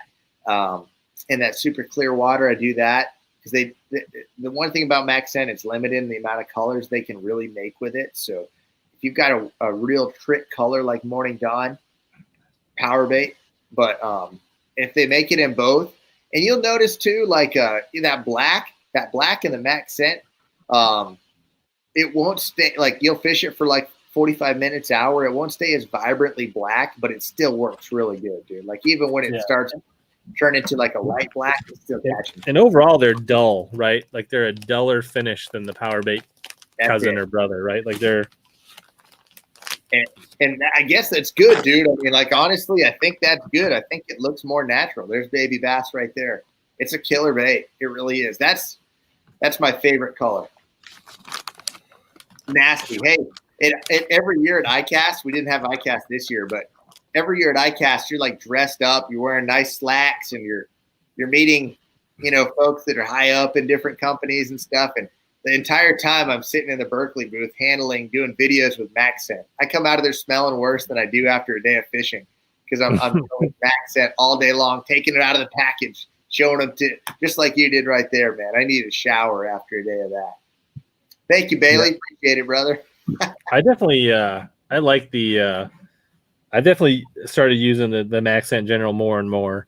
And there's been some times like, there's days like it won't matter because they're eating. And I guess those days I'm probably going to throw a jig, right? If they're really eating and it doesn't matter, I'm probably going to go right to my favorite 3/8 ounce tungsten jig. Yeah. And, yeah, I mean, when you need to fish slow and you gotta let it soak in there, I think there's something to that. Like I remember one tournament 2 years ago, I had this culvert, it was loaded, and I swear that like the longer I fished in there with that Maxscent, the more fish. Like this was like a road that was like 60 feet deep, and there was no way I could skip far enough to reach, right? no matter even my best skip, right? Because it was only like this much opening. But I think the longer I fished in there, like I think that scent and then the fish like feeding, I just kept pulling more fish You're to coming me. from the other side. Yeah, like I was catching, like when I got in there, I was catching like 6 to 13 inchers. And the longer I fished, the next thing I know, I was catching like 2.5 to 3.5 pounders by the time I left. So that's cool. I believe it. That's a cool story though, man. I like that. yeah, and actually, like if you watch any of like whatever you think of Randy Blockett, like every one of his tips starts with, well, the first thing I do is I rough up my plastic and make it dull. Sure. And I see. I mean, that's what you see in the comment there. 100%, dude. 100%. I agree. Even on hard baits, that hard chartreuse line. You know, when you buy a bait and it's got that chartreuse, a crankbait or a jerkbait, scratching that thing down and just dulling down the chartreuse, it makes it better. I always feel like the more my crankbaits get chewed on, the better they work, right? The more they get scratched up, the more they get dulled up. What's up, JJ? So what on the jig trailer? Yeah, so the meaty chunk is my favorite there, man. It's for everyone that swore by pork. This is the new pork, and it's better. I mean, it's better. It doesn't dry out. It's got more actual fish scent geared towards fish than pork ever did. So and a lot of my confidence there came from John Cox, which watching John Cox just murder people tournament after tournament after tournament. Throwing that meaty chunk, it's made me really start throwing a lot more. And even, I mean, dude, anytime I can get a Maxscent bait on the back of a jig, I'm going to do it. Another one is the critter hog. I like to throw a critter hog. It's a 4-inch, like small creature bait. Not like a beaver style bait. It's more of like it's a creature bait with a bunch of arms and legs, and it's got action, swinging action. That's a great bait for football jigs. I really like it for that, especially when you're crawling it real slow. That was my number one. I throw a football jig a lot in the winter, and that was my number one football jig trailer this winter. Yep. Yeah. Right on. You and me both, JJ. I've seen enough of same thing, John Cox, like in enough live coverage of seeing it, right? It's not one thing. I'm not just reading articles. I'm not just watching recap videos, but watching live, like, and seeing it.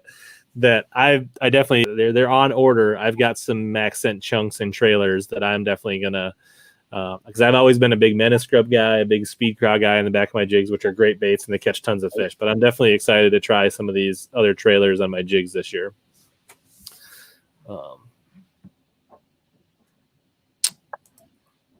You are correct, Mr. Kennedy. That is the lake I was referring to. Gabe, he gives props. He loves Nick's horror stories in the RV. Thanks, man. The guys are gonna love it. They're gonna love all these comments. I'll share them. Thank you. Maybe I'll get 2 more replays. That maybe I can get Nick and Rob to watch this afterwards. So there you go. Nice, awesome, cool. So I guess one important question that I think most people want to know is, like, how did fantasy football end up between you and Justin Lucas last year? Thanks. Well, so it's kind of a sad story, man, because we started this league and, a fisherman's league with the guys on tour. And it's been great, dude. Like, we love it. We love the smack talk, just like, I'm sure a ton of your listeners are in fantasy football league for their buds. And there's nothing better than every week having something new to talk smack about and have it not be fishing. So that's been great. But Justin, and if you ever have him on, dude, you've got to give him a hard time. But the first year he took it, he's so competitive. And that's what I love about him. And that's why he's so good. He's so competitive that he takes things too far sometimes. And he took it too far. Like, he went from, like, I don't know if I want to play, to, like, a week into the season, dude. He's, like, doing research 5 hours a day, trying to make trades constantly. I was getting 3 or 4 trade offers a day from him, and so was everyone else. And he was just so over the top, and he had a great team. He had a real good team, and he's talking smack, and everyone's like, all everyone wanted to do was just beat Justin, because he was just talking so much smack and his team was so good. And then ultimately, dude, he gets beat in the semifinals. And He deleted the app off his phone. But the minute that it was over, he deleted the app off his phone. He's like, I'm never playing again, blah, blah, blah.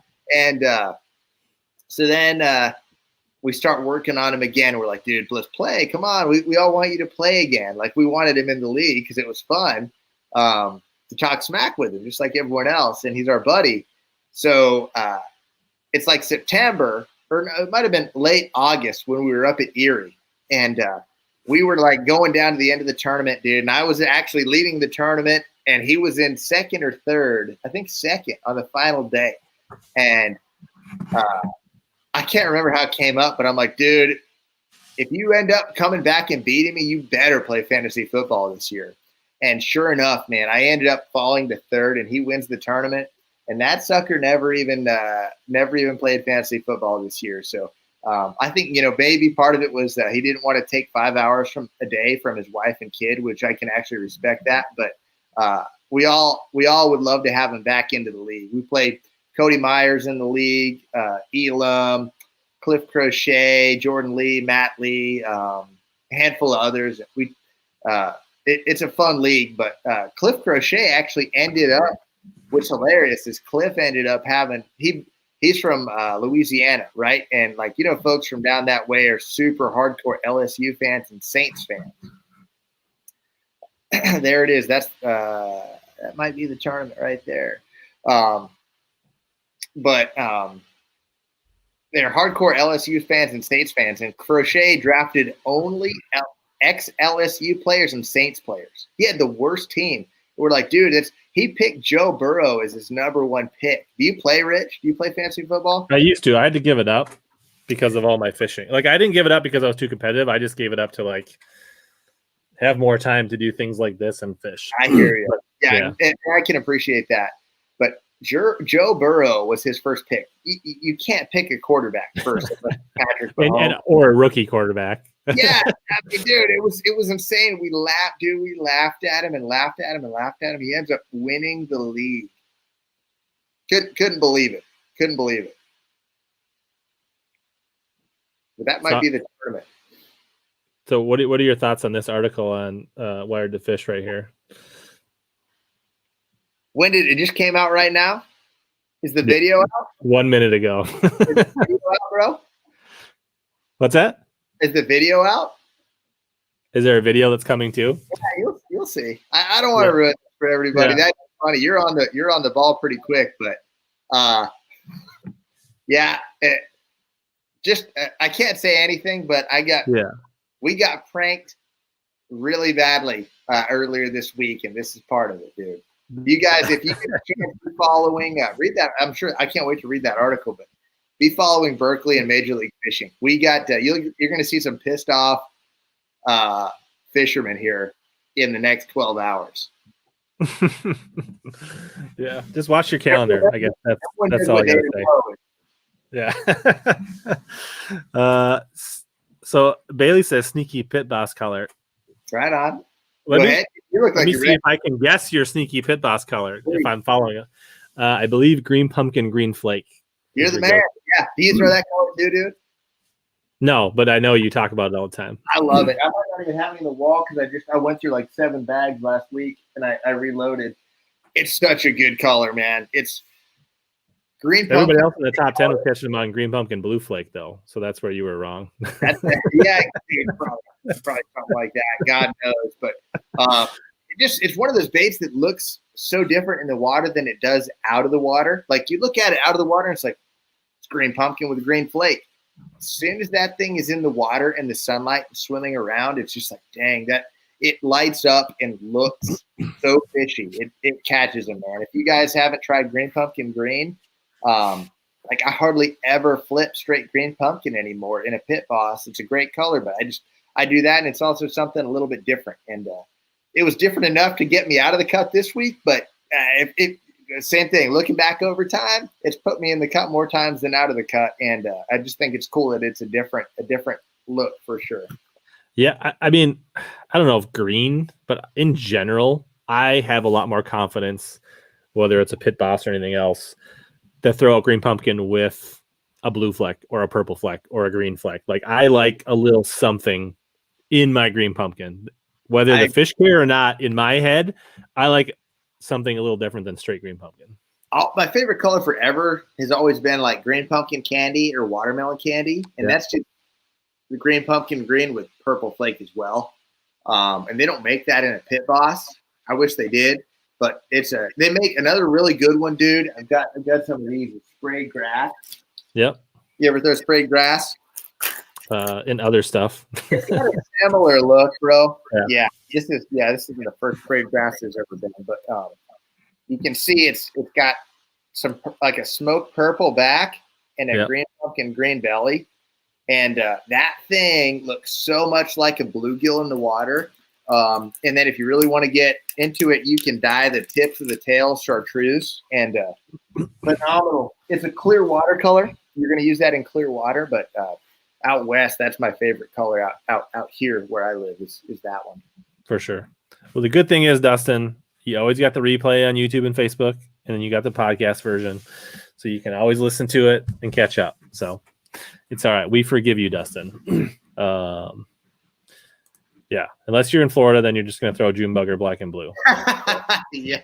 You better bring a little watermelon red just in case things are. But yeah, dude, I'm with you. That's hilarious. Very true. Nice. Cool, man. I don't know. So we were 90 minutes in. I'm gonna just say like what's open forum, like let's run through, like, anybody's got any questions that we didn't get to. One thing I did see earlier that I wanted to touch on, somebody asked what your favorite football jig is, but while you're answering that, anybody else that's got like last round of questions, let's fire through a bunch and then we'll kind of wrap things up. Cool. Yeah, thanks. A lot of football jigs out there, and I'm not really tied to any one, dude. Pepper makes a really good one. Pepper Custom Baits. They make a nice football jig. Got a good hook in it. Just a good solid all around. Some silicone skirts, so nothing crazy or fancy. But dude, I'll just throw. I like one thing I'll say on a football jig.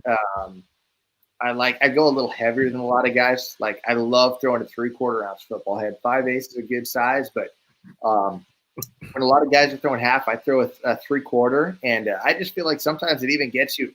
If you can fish it without getting hung up, I feel like it sometimes gets me more bites because it makes more of a ruckus on the bottom. Just like a crawfish, when a crawfish is scurrying across the bottom. If you're dragging a 1/2 ounce football jig and a 3/4 ounce football head jig side by side, that 3/4 is going to puff up more dirt, make more commotion in the rocks, and it gets their attention. So I go real heavy on my jigs, on my football jigs for sure. So what I'm hearing you say is you like to throw the heaviest football jig that you can throw that's not going to get hung up too much. Yes, exactly. Yep. I'm dying of that comment, dude. Yeah, that's for sure.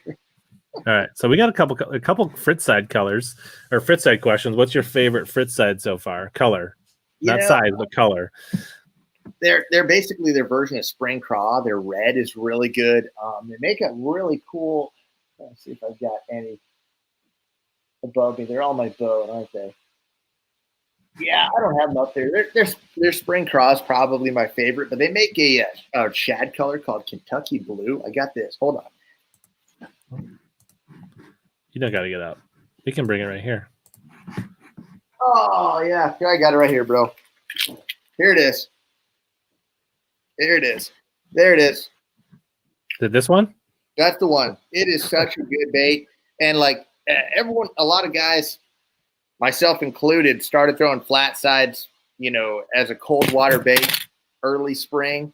This color right here is an awesome alternative to, like, when everyone's throwing just a standard square bill in the fall, late summer, early fall, fishing gets a little tough in the central part of the country, down south. A flat side is a different action that will catch fish, man. And this is the color I like to throw in that scenario. So, and then there's that spring craw you talked about. Yeah, that's killer in like that dirty water in early spring when you're getting rain runoff and the water's in the high 40s, low to mid 50s. That's a murderer right there. My very first largemouth of this 21-21 season came on this in Smith Mountain Lake this year. Nice, right on. That's cool. It's a good bait, isn't it? And then I caught a giant striper on this one. See, that's when fishing just doesn't make sense to me. Like, what was that striper thinking, dude? I don't know. But another along the Fritz side, thoughts on the 7 versus the 5, and do you think the 7 is as effective or is? Yeah, I've heard people talk about this. Like some people really think that 5 is a little more special than some of the other. Like, what are your thoughts, or what have you seen? I agree with that. Like, it's the best bait. It's one of the best crankbaits in the world right now, the 5, and it's probably the best in the lineup. But there's a lot of times when that 5 just doesn't get down quite deep enough, and that 7 is still a killer bait, man. It still casts good. It's way more subtle than a lot of other baits that are going to run down like 8 or 9 feet deep. It's more subtle. So there have been several times where I've seen like fish and rip wrap, and the fish are just that one step deeper. Those fish are sitting in 6 or 7 feet instead of 3 or 4 feet.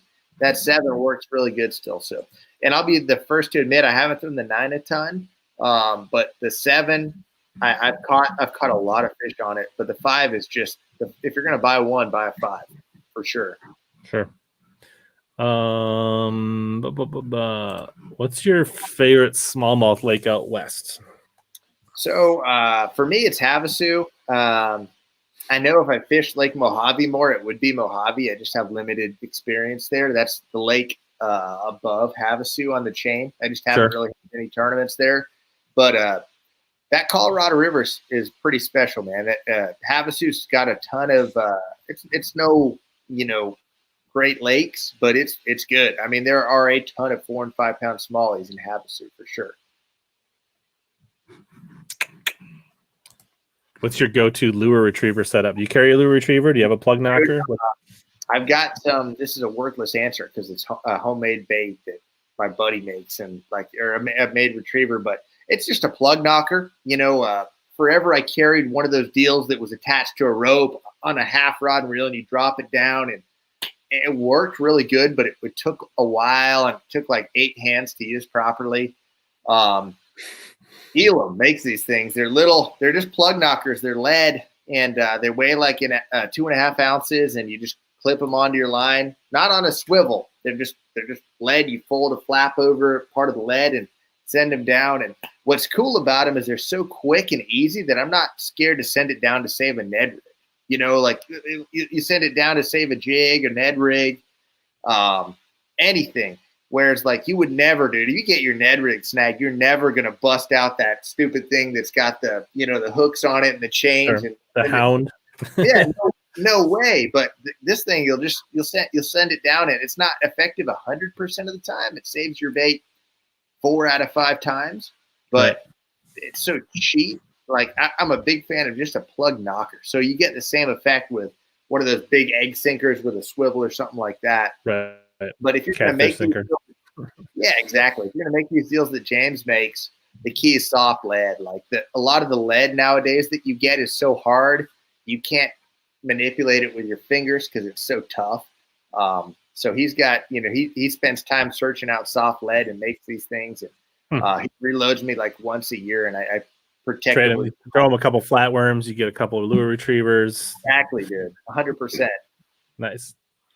Have you ever tried mixing non-Maxscent in with them, and do they react? Good question. I haven't.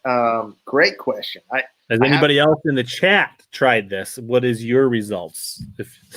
Yeah, seriously. I know that, if you're trying to get some gulp scent on baits that aren't Berkley, like obviously buying Maxscent's the best, but if you can't get them, they make a gulp marinade. It's like they come in a little, they make a spray, and then they make a little bitty like capsule of marinade that you can buy, and it's so potent. 5 drops of that in a bag of baits, and those baits are stinking, but it's not Maxscent. It's still not Maxscent. Yeah, I remember, was it Kodo? Way back in the day when he almost broke 100 pounds of smallies on the Great Lakes, he was dousing jackal crosstails with gulp spray. That's cool. I think that says a lot right there, huh?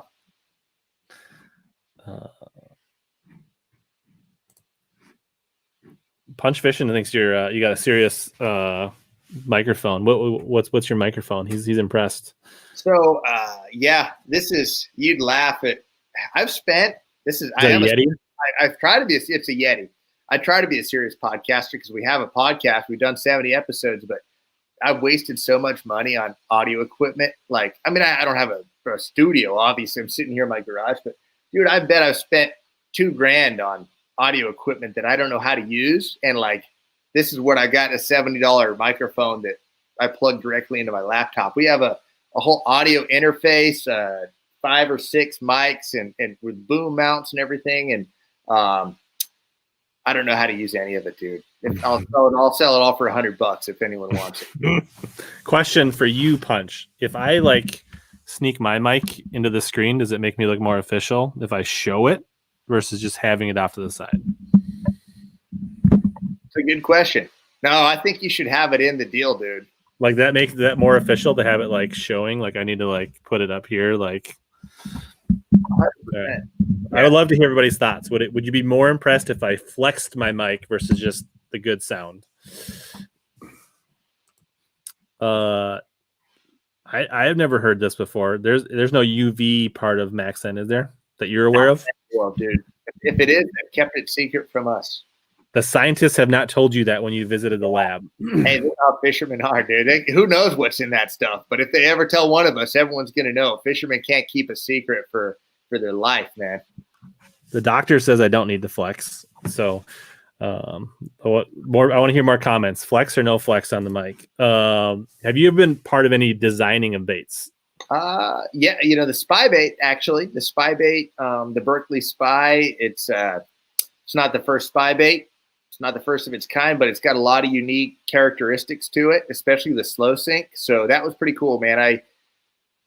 3 years ago we started it. It took us a year to get right, especially the slow sink version, and it's been out there for a couple of years now, and it's selling good. It's a big time fish catcher for sure. So I'm pretty proud of that for sure. And it's not like I sat there and chiseled it out myself. I worked with the real experts, but I gave a lot of input and did a lot of testing. Nice. That's cool. That's gotta feel cool to have like something on the market that like, yeah. Totally, man. Yeah, it's awesome. Anglers Happy Hour is what it's called. Thanks for that. Again, big time. It's a little bit of fishing and a whole lot of laughs and other stuff. But just smack talk with our buddies in a fishing setting for sure. And then, like, if you need like Lake Pleasant and Roosevelt reports, like that's the place to go. For sure. Or what's the lake down in Mexico if you want reports? Oh yeah, if you want to hear a real story, go a couple episodes back when my co-host Nick took a Greyhound bus with his rods and reels to Lake Oviachic in Obregon, Mexico. It was quite the adventure. It was quite the he's in an apartment in Obregon, Mexico, and went fishing down there for a couple days. I would say that if you're gonna just pick one episode to sample from the recent, go with that one. And I don't know if you'll learn anything about fishing, but that'll give you a good flavor of what the podcast is about. He had an adventure, that's for sure. Anything new coming down the pipeline? I'm guessing he's talking Berkley, but in general, anything we should be watching for? Yeah. iCast, Classic, any of that stuff, products. Yeah, I can't say it, dude, but yeah, I mean, there's awesome stuff coming down the pipeline for sure. Nothing you can talk about.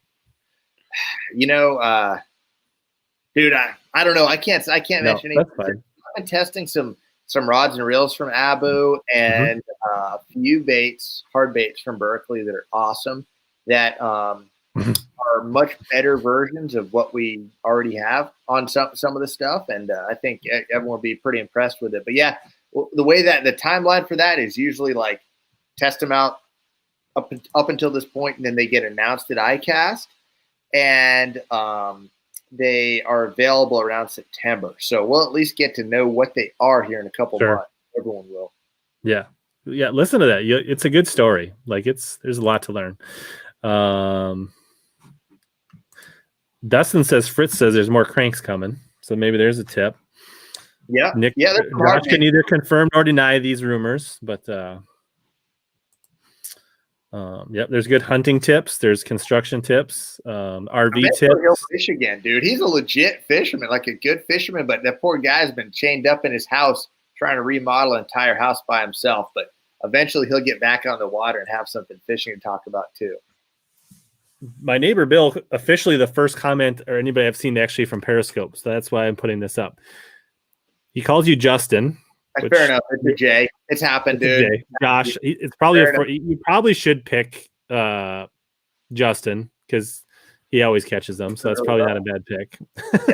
Yeah, for sure. He's been on fire. But so the next one's at Lake heavy hitters. So the next regular season is Lake Travis here in 3 weeks. Heavy hitters is the next one, kind of an extra event that we have. And there's not really any locals. The cool thing about North Carolina is we don't have a single angler that lives. No problem, dude. Honestly, it's all good.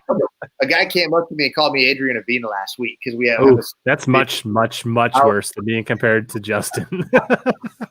They're both totally cool. You know, Adrian's my buddy. Justin's one of my best buds. So it definitely it's both fine. But anyways, I don't know, dude. Next week's a crapshoot. Next week in North Carolina is a total crapshoot because we have no one from North Carolina. But if I'm the first guy, if I'm the first BPT guy on the show, maybe it'll be lucky. Maybe I'll be the guy to.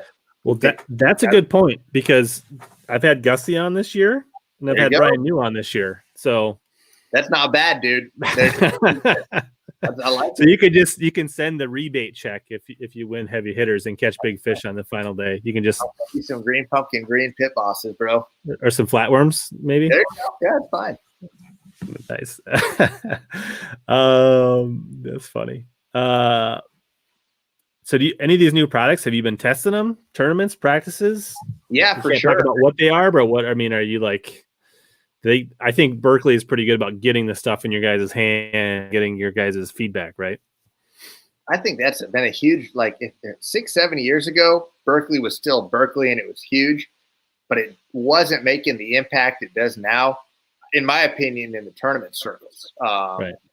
It had some baits, you know, the Chigger Craw, the Pitboss. They were some really good baits, but like across the board now, it's making a much bigger splash. And I think a big part of it is they are getting it in all the guys' hands to use and give input and feedback on. So yeah, we've been using it a ton, man. I have been practicing with some of that stuff, and it's kind of cool too because if you do end up getting lucky and end up catching them and do well in a tournament, you might be able to break that. Say, look, this is a prototype bait. This is what it is right here. Look for it in 2 months. I don't think they'd have a problem with that in that scenario. But I do feel like I would get chewed out if I brought it up on a podcast. For sure. No, that's one thing. Berkley cycles through their stuff. Like they churn stuff. Like if it's not selling to what their expectations, they cycle. They're not afraid to put things to bed. And there's a lot of people that like spend a lot of time searching for things that they really liked that didn't sell. I mean, they might have been really good baits, but they didn't necessarily perform on the shelf, right? Good point, dude. That's why you all need to buy SpyBaits. You all need to buy SpyBaits because that's the only one I got. So those things need to stick around for a long time. But I totally get what you're saying. It's like what's funny is you go down the aisle in like Bass Pro Shops, right? There's thousands of baits in colors. Every single one of those is some dude's favorite bait that they cannot live without. But like the next 100 guys over would never even throw it. But like it's all about what sells, and there's only X amount of peg space in those big retail stores, and even in small tackle stores, it's even tighter, man. Like if Berkley wants to come out with a new bait, it's very hard they're going to have to take something else out because they have 10 feet of shelf space in this store. Right. And, that's their shelf space. So it's right. It's going to come off. It's going to cannibalize what they have. It's not going to take over missile baits or reaction evasions or their pegs. They got to take it out of their own. Yeah. I mean, if the next brand over has 2 feet, I mean, they're not going to be able to cut into their 2 feet of space unless it's, for sure. I mean, Thrift. I think Thrift is from North Carolina. You might have heard of him. Oh, is he from? Yeah, I thought he was from South Carolina. Yeah, that sucks. But nobody fishes those lakes. They all fish the big tournament. They fish the lakes at the BFLs and the Toyotas and all those places. Like big tournaments don't go to these, so the people from there also don't fish them, right? So I hope he's not in heavy hitters. I haven't seen, and he probably is. But you got me nervous. I mean, what are the chances that he caught fish to make heavy hitters, right? I mean, yes, I think he's in it. Yeah. This is a good question for the gingers out there. Being a ginger, how many gallons and what kind of sunscreen do you use? I use Neutrogena sunscreen.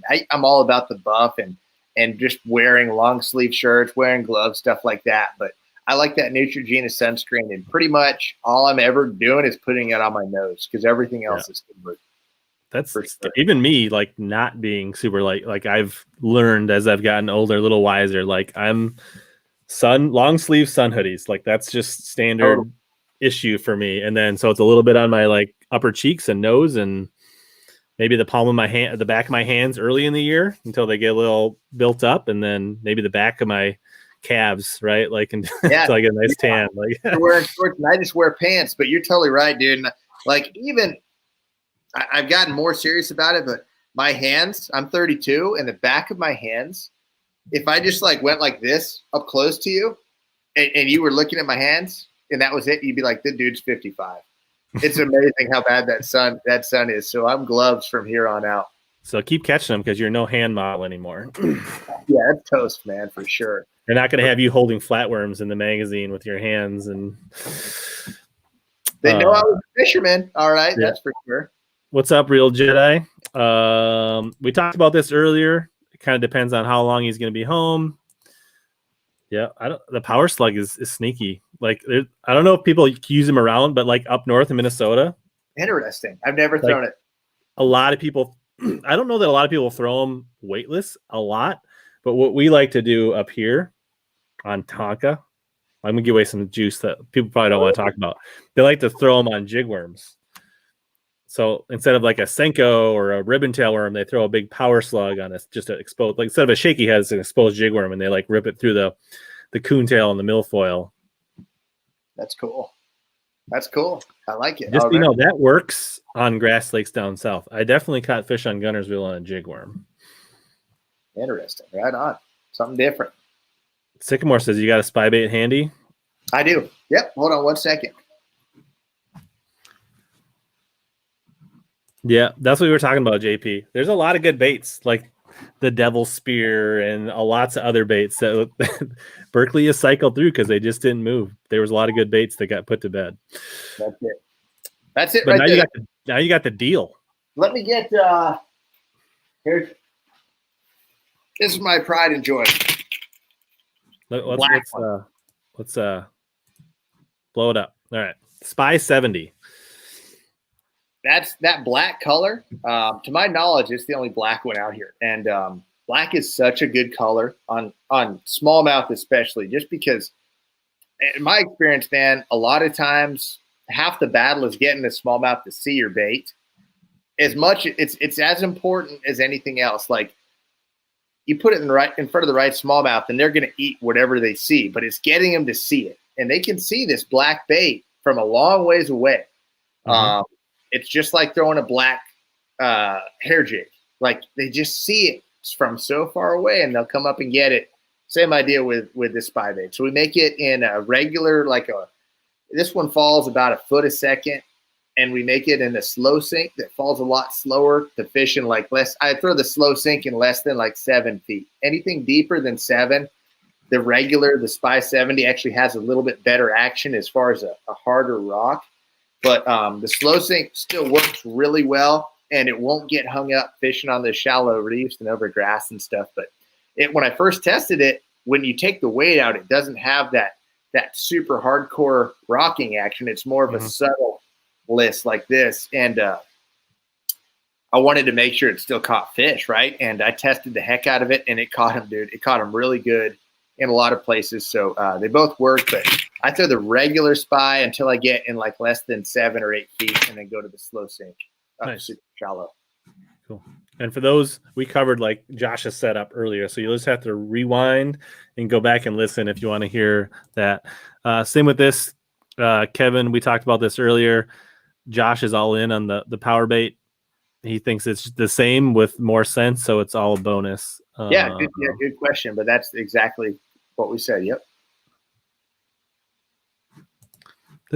Obviously this is water under the bridge, but I guess at the time, was that a tough decision, easy decision? Like what was that like? It was tough, dude, because at the time, that 2-week time frame where we were ending that season, my wife was having a kid. My wife was pregnant with our son, and he was due on like literally the last day of the AOY tournament. When I was fighting for AOY, I was in second place for AOY. And so like that's a life-changing deal. A career changing scenario with a tournament. My wife, we're having a baby, life-changing deal. And then this whole deal's starting with MLF and dudes, everyone leaving Bass, So like it was one of the most stressful months of my life. And it probably, the other two things going on probably overshadowed the decision I had to make. But honestly, man, it was a hard decision. And did I enjoy fishing over there? A ton. I loved it. But I also love what I'm doing now. I mean, it's right here we are, going into the third year, and nothing's really missed a beat, man. I've had a blast over here. I love this format. I love fishing 5-fish tournaments, but I love this format just as much. And all my sponsors are really happy. Like the exposure's never been better. So it would have been a win-win probably. And I think as long as you keep catching fish at a decent rate, you're going to be good no matter what league you're fishing. But you just have to catch fish. And if you stop catching fish, then you're going to have a tough time being a bass fisherman for sure. Yeah. I think it's just the sun and the heat, like cover up, right? Like, yeah. Let's see. The jeans in the summer is psychotic, bro. Yeah, I don't know about but maybe he's so used to the warm weather, jeans just feel normal when he lives in other places. Yeah, maybe it's just really tough, dude. I don't do the jeans, but I just wear light pants and cover up that way. That way, I'm not burning my calves for sure. Yeah. Hooked on the SpyBaits. Yeah. So it's a number 8 Fusion 19 treble hook. It's a small hook. We talked about it earlier. Just use a very light action rod and set your drag light, and you won't lose fish. It's scary, man. You look at those little treble hooks, and you're like, God, I'm going to lose a lot of fish on that bait, but you really don't. You really don't. That's kind of funny. Dude, hey, there you go, bro. We tried our spawning to be off season when the babies were born. It worked on my daughter, but our son was just a little too close to the deal. And I was all year long. We knew that she was due at that time, and it was just like, no matter what, I'll be home. And then, I had never been even. I think my best year points wise before that was like 29th out of the 100. Right. And I never thought I'd be in contention for Angler of the Year. And, dude, of course, I end up being 10 points out of the Angler of the Year in second place in points going into the last tournament. So I had to go, and it was a stressful week. I literally she had a false alarm, and one night during pre-fish, I literally drove to the airport 3 hours to an airport and booked a flight, was sitting there in the parking garage at the airport, and she's like, false alarm. Just kidding. Go back and fish. Back to the tournament. Got my butt whooped, still finished second in points, and made it home for the baby. But you had to be fishing 100% at that tournament, like just clear-minded, nothing else on your mind. Yeah, not a career, a career-changing decision to fish a different league, and my wife having a kid. Yeah, it was like, dude, I was like, can this month just be over, please? God. One of the questions I got on IG was like, what's your go-to gear ratio on baitcasters? I use a bunch. My favorite for overall, I'd say I use more 8-to-1 than anything, just for any bait that I'm working with a rod, not the reel. So like a jig, Carolina rig, flipping, anything like that, 8-to-1. If I'm reeling a bait like a chatterbait or a spinnerbait, I like 6.6-to-1. And then I do deep cranking. I use a lot of winches, which are 5.8 to 1. Nice. Or maybe 5.4 to 1. I can't remember, 5.4 to 1 maybe. But what's your favorite we talked a lot about Berkley. What's your favorite non-pure fishing lure? That's a good question. I would say, we talked about jigs earlier. Those jigs are at the top of the list. I've got some buddies that make like some cool homemade stuff. I've got a buddy that makes some really cool hair jigs that I like on smallmouth. And then, just for a cool, unique bait, I talked about that Lunker Punker earlier in the show, man. That thing is, I've got some awesome memories throwing that thing as well. Big question. Cool. Hey, Ron, what's up, dude? You were the man. Yeah, Bob, retype it quick. I missed it. So I guess just retype the question. I don't know if you'd have any insight to this or not. Like as far as like Berkley making their own reels versus using contract manufacturers, or whether you get to that level of detail. I don't know. I honestly have no idea, man. Like, you're probably more in the know than me on that one, but I just don't. I have no idea on that one. Yeah. I don't.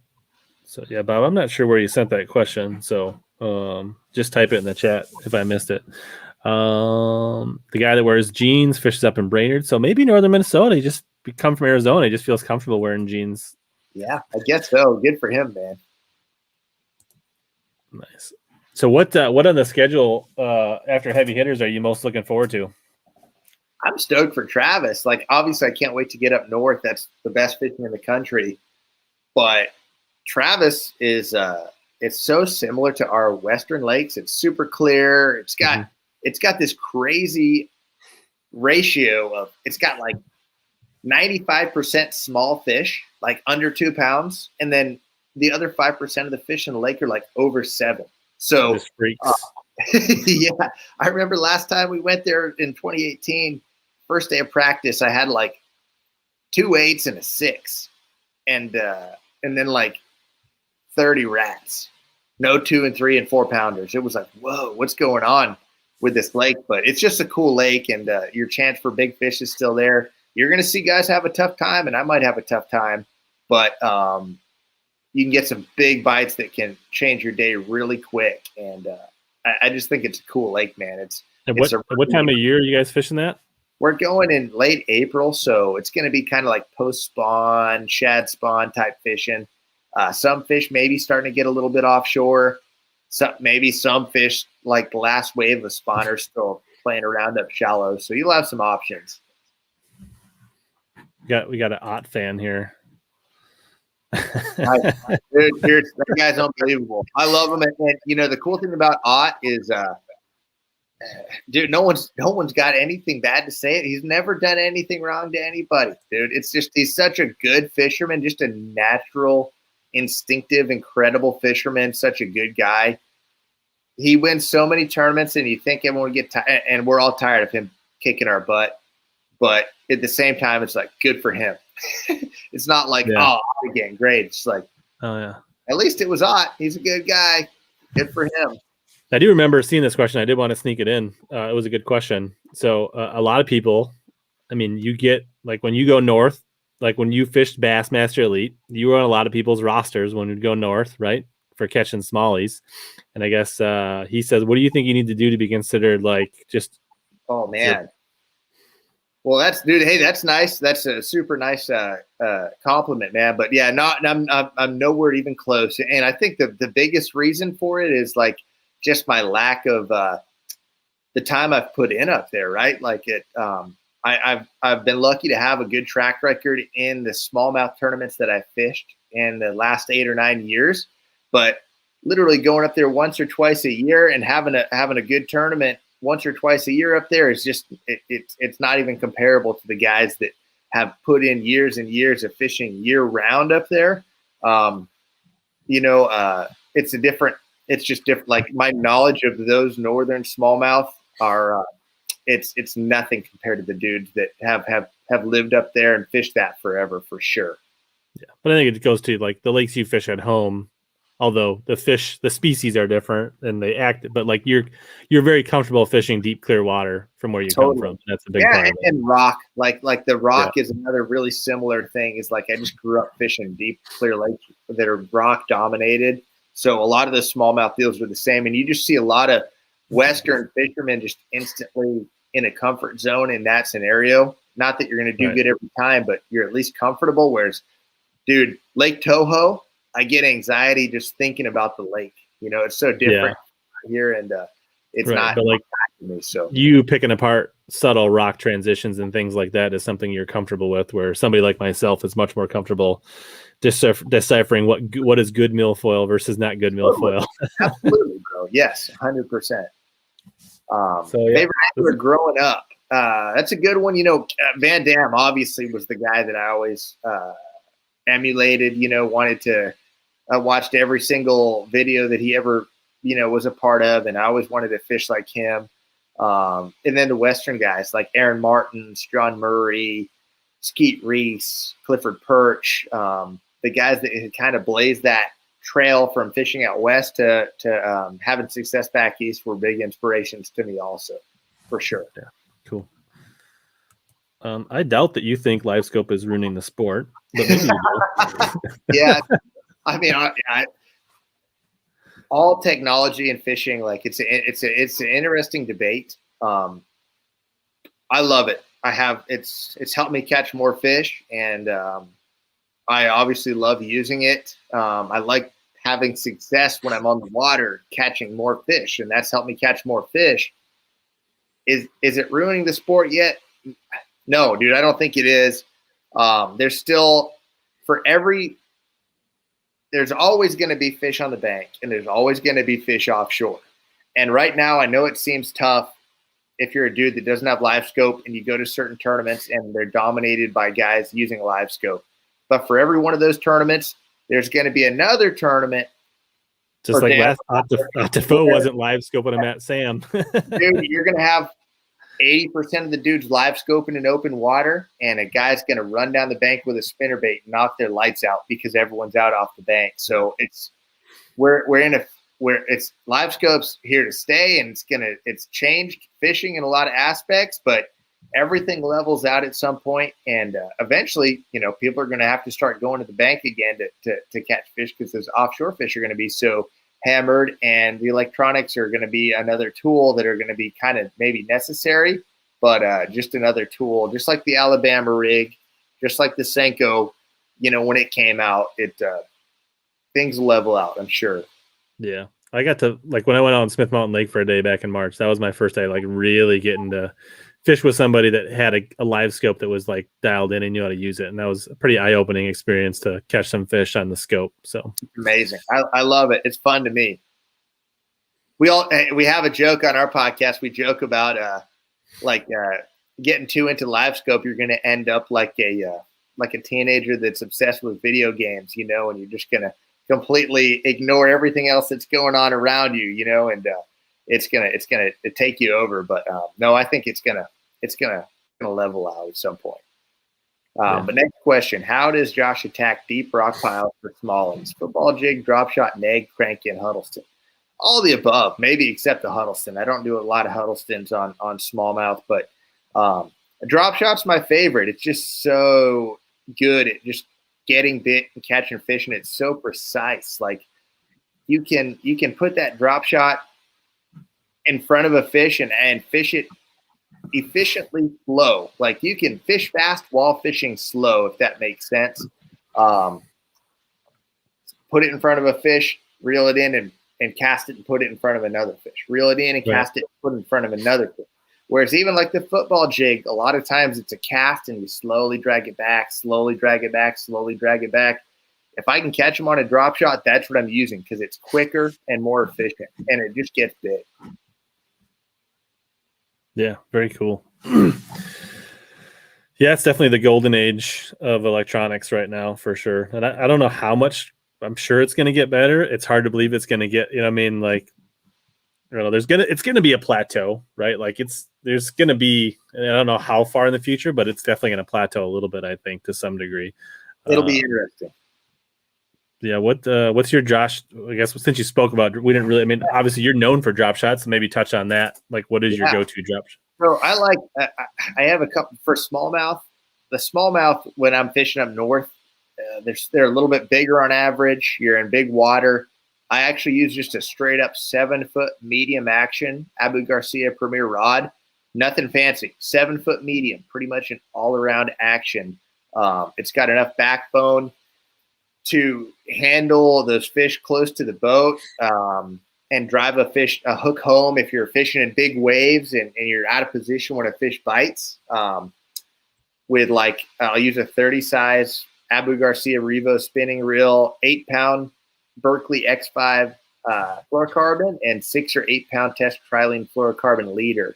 When I'm largemouth fishing or maybe spotted bass fishing in deeper water for fish that are, I don't want to say smarter, but maybe harder to catch than a Great Lakes 4-pound smallmouth, something that you really have to use a lot of finesse for. I like a 610 medium light Abu Garcia Premier rod. Same reel and line, but that lighter action rod is a hair more sensitive, and you can using a lighter weight as well. Like a lot of times you're using like a 3/16 ounce weight in that clear water in the Southwest or even other parts of the country. Whereas up north, a lot of times you're using a 3/8 or even a 1/2 ounce weight in those big waves. So you need that heavier rod. Yeah. Cool. Awesome stuff. I totally agree. I think, we're a little over 2 hours. We covered a lot of ground. We could easily probably hang out and talk for 2 more hours. But I think since you're home for this week to visit with your family, we should probably end this at some point. Yeah, dude, I could go all night, bro. But my wife might come out here and hit me in the head with the baseball bat. Exactly. Same. I need to let the dogs out and do all those kind of things. So I think this is a good cutting off point. We covered a ton of ground. I think we'll do it again sometime. Anytime. And I'd love to have you on ours, dude. Absolutely. Appreciate you coming on. Make sure you guys check out Anglers Happy Hour podcast. You can search that up. Josh has got some good stuff on Instagram and his Facebook page. He does a pretty good job doing updates, so check that out. If you're just getting here late, we covered a ton of stuff. There was a lot of juicy nuggets dropped. You can catch the replay on YouTube, Facebook, wherever you watch this. You can listen to the podcast. Just search HellaBass. There's links down in the description to Omnia Fishing below to Berkley's page. We talked a lot about different Berkley stuff. They have most of it. So if you want to save 15%, you can see my code scrolling down there on the bottom. Anything you want to add, Josh? No, dude, I'm super impressed with your show. And man, thanks for having me on. And I want to hear just, some of your stories about fishing this northern lake. So I look forward to chatting with you again, dude. But thanks for having me on. And also just thanks to everyone that wrote a question in. I think it's really cool, dude. I've done a lot of these live shows and I've never had this type of interaction from listeners. So you got an awesome fan base, dude. This is awesome. Yeah. Awesome. Very cool. So good luck at Heavy Hitters. I think most everybody's pulling for you. Yeah. Thank you. Get the season back on track, and we'll stay in touch. Yeah. Thank you, man. Appreciate it big time. I guess, as always, guys, here to help you guys catch more bass and suck less.